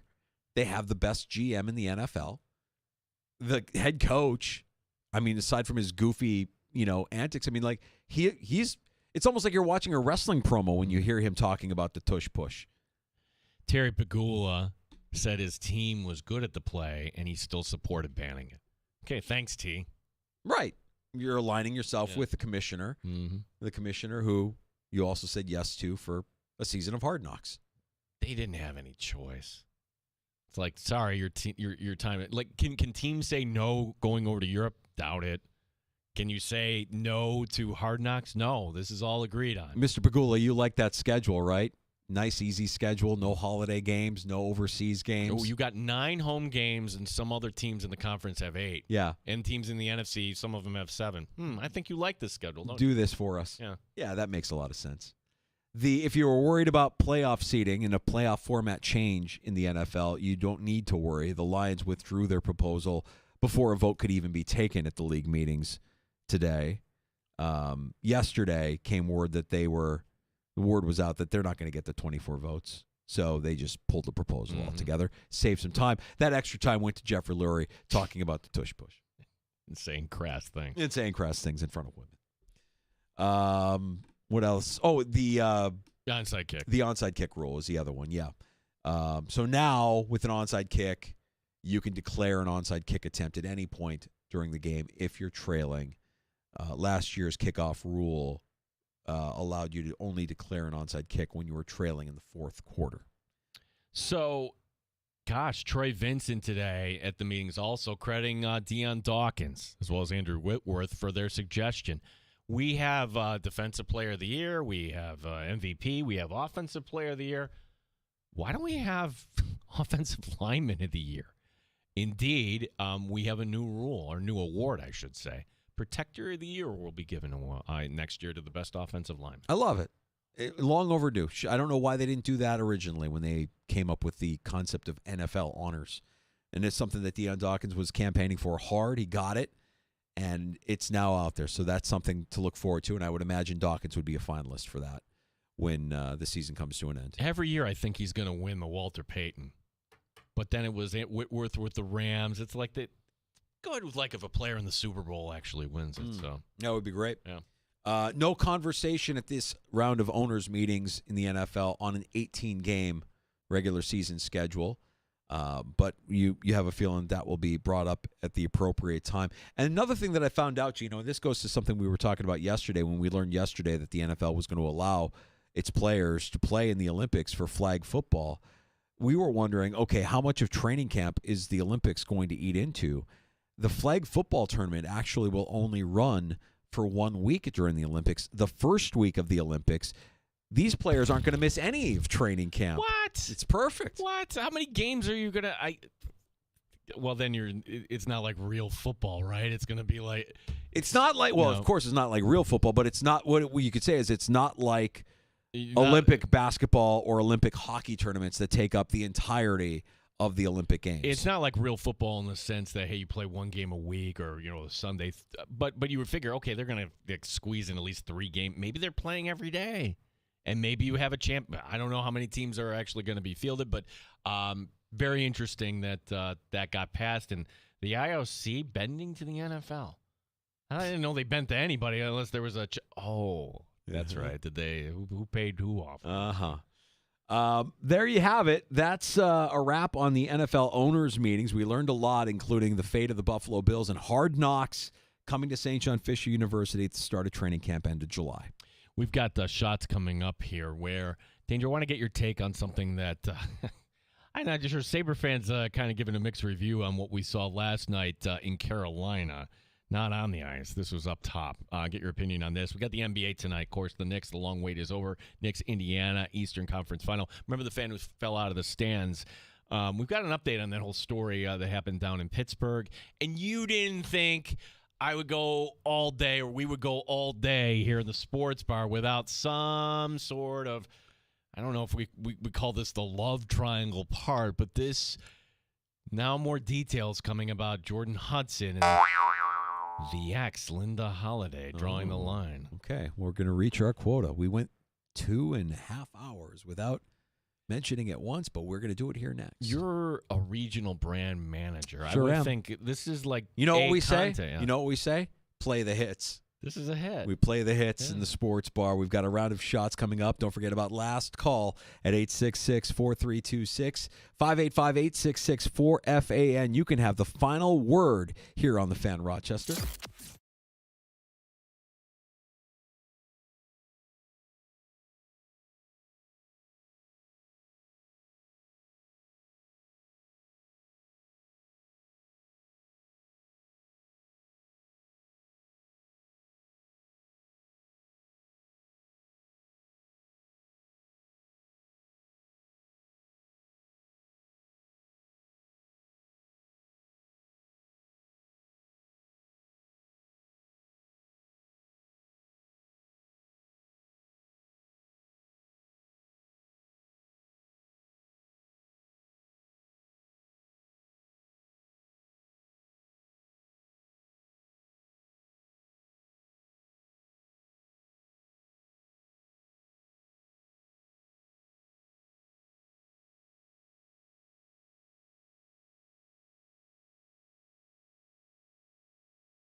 The Buffalo Bills will be the featured team on this year's Hard Knocks at St. John Fisher University. The training camp schedule yet to be announced. It's going to start in July. Rochester Americans Game 3 tonight in Laval. Series tied at 1 game each.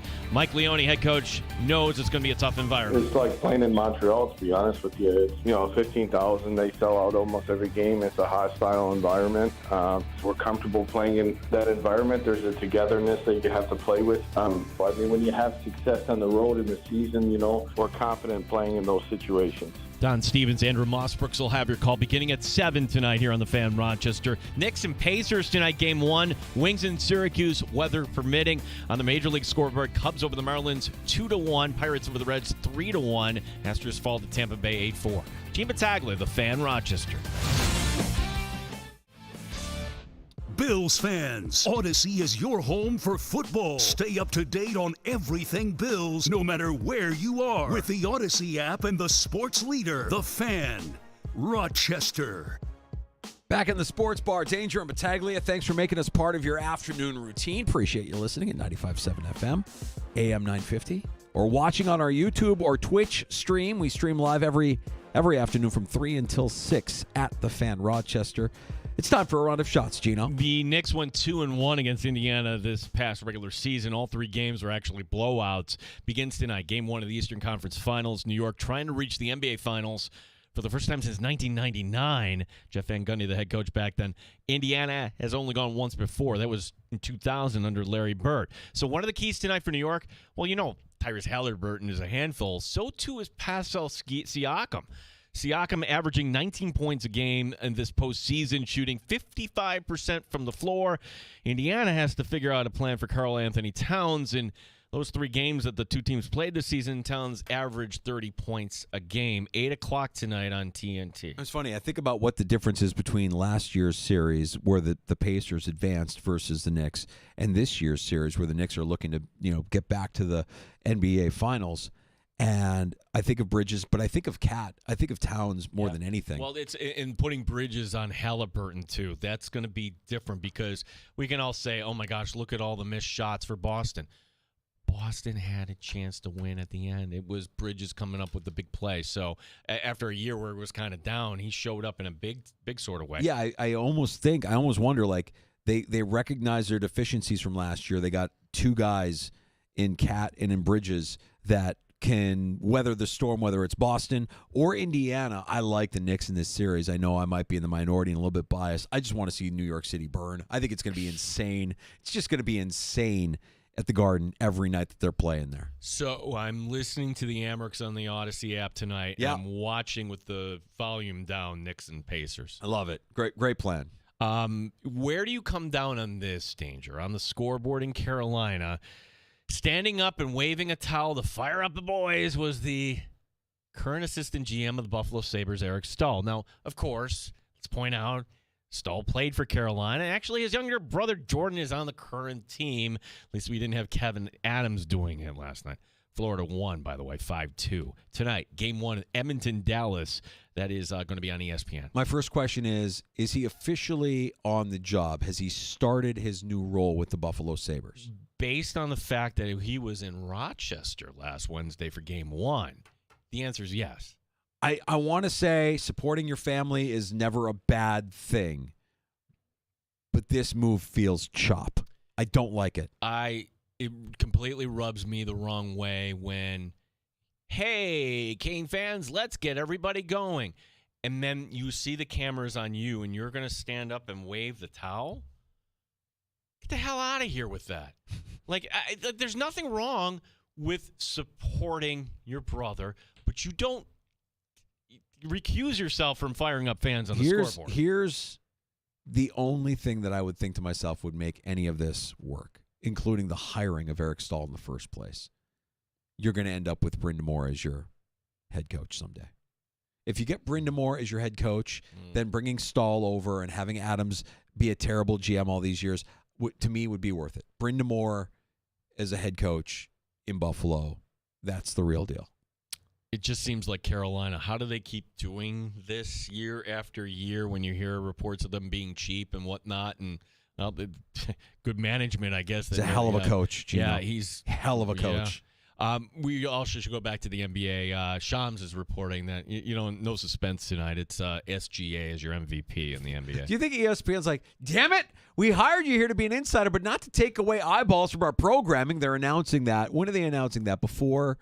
No, it's not on ESPN tonight. No, I'm sorry. It's on TNT. That's why I was like, damn it, go, report. Yeah, that's good. So because ESPN committing a little broadcast crime there. Well, and again, TNT, this is it. Do we get nostalgic for the – because that show is going to be on ESPN, but it's not going to have the same vibe, right? Or will it? Yeah, I don't know. Are you really going to contain Chuck? You're really going to be able to slow him down? I think Chuck on ESPN taking on – Kendrick Perkins or whoever. Like, that's what I want to see. Right. That's what we all want to see. Yeah. Yeah, okay. Chuck taking on Stephen A. Yes. I forgot that's on TNT tonight. So, Shams doing a disservice to TNT by basically saying, why tune into that?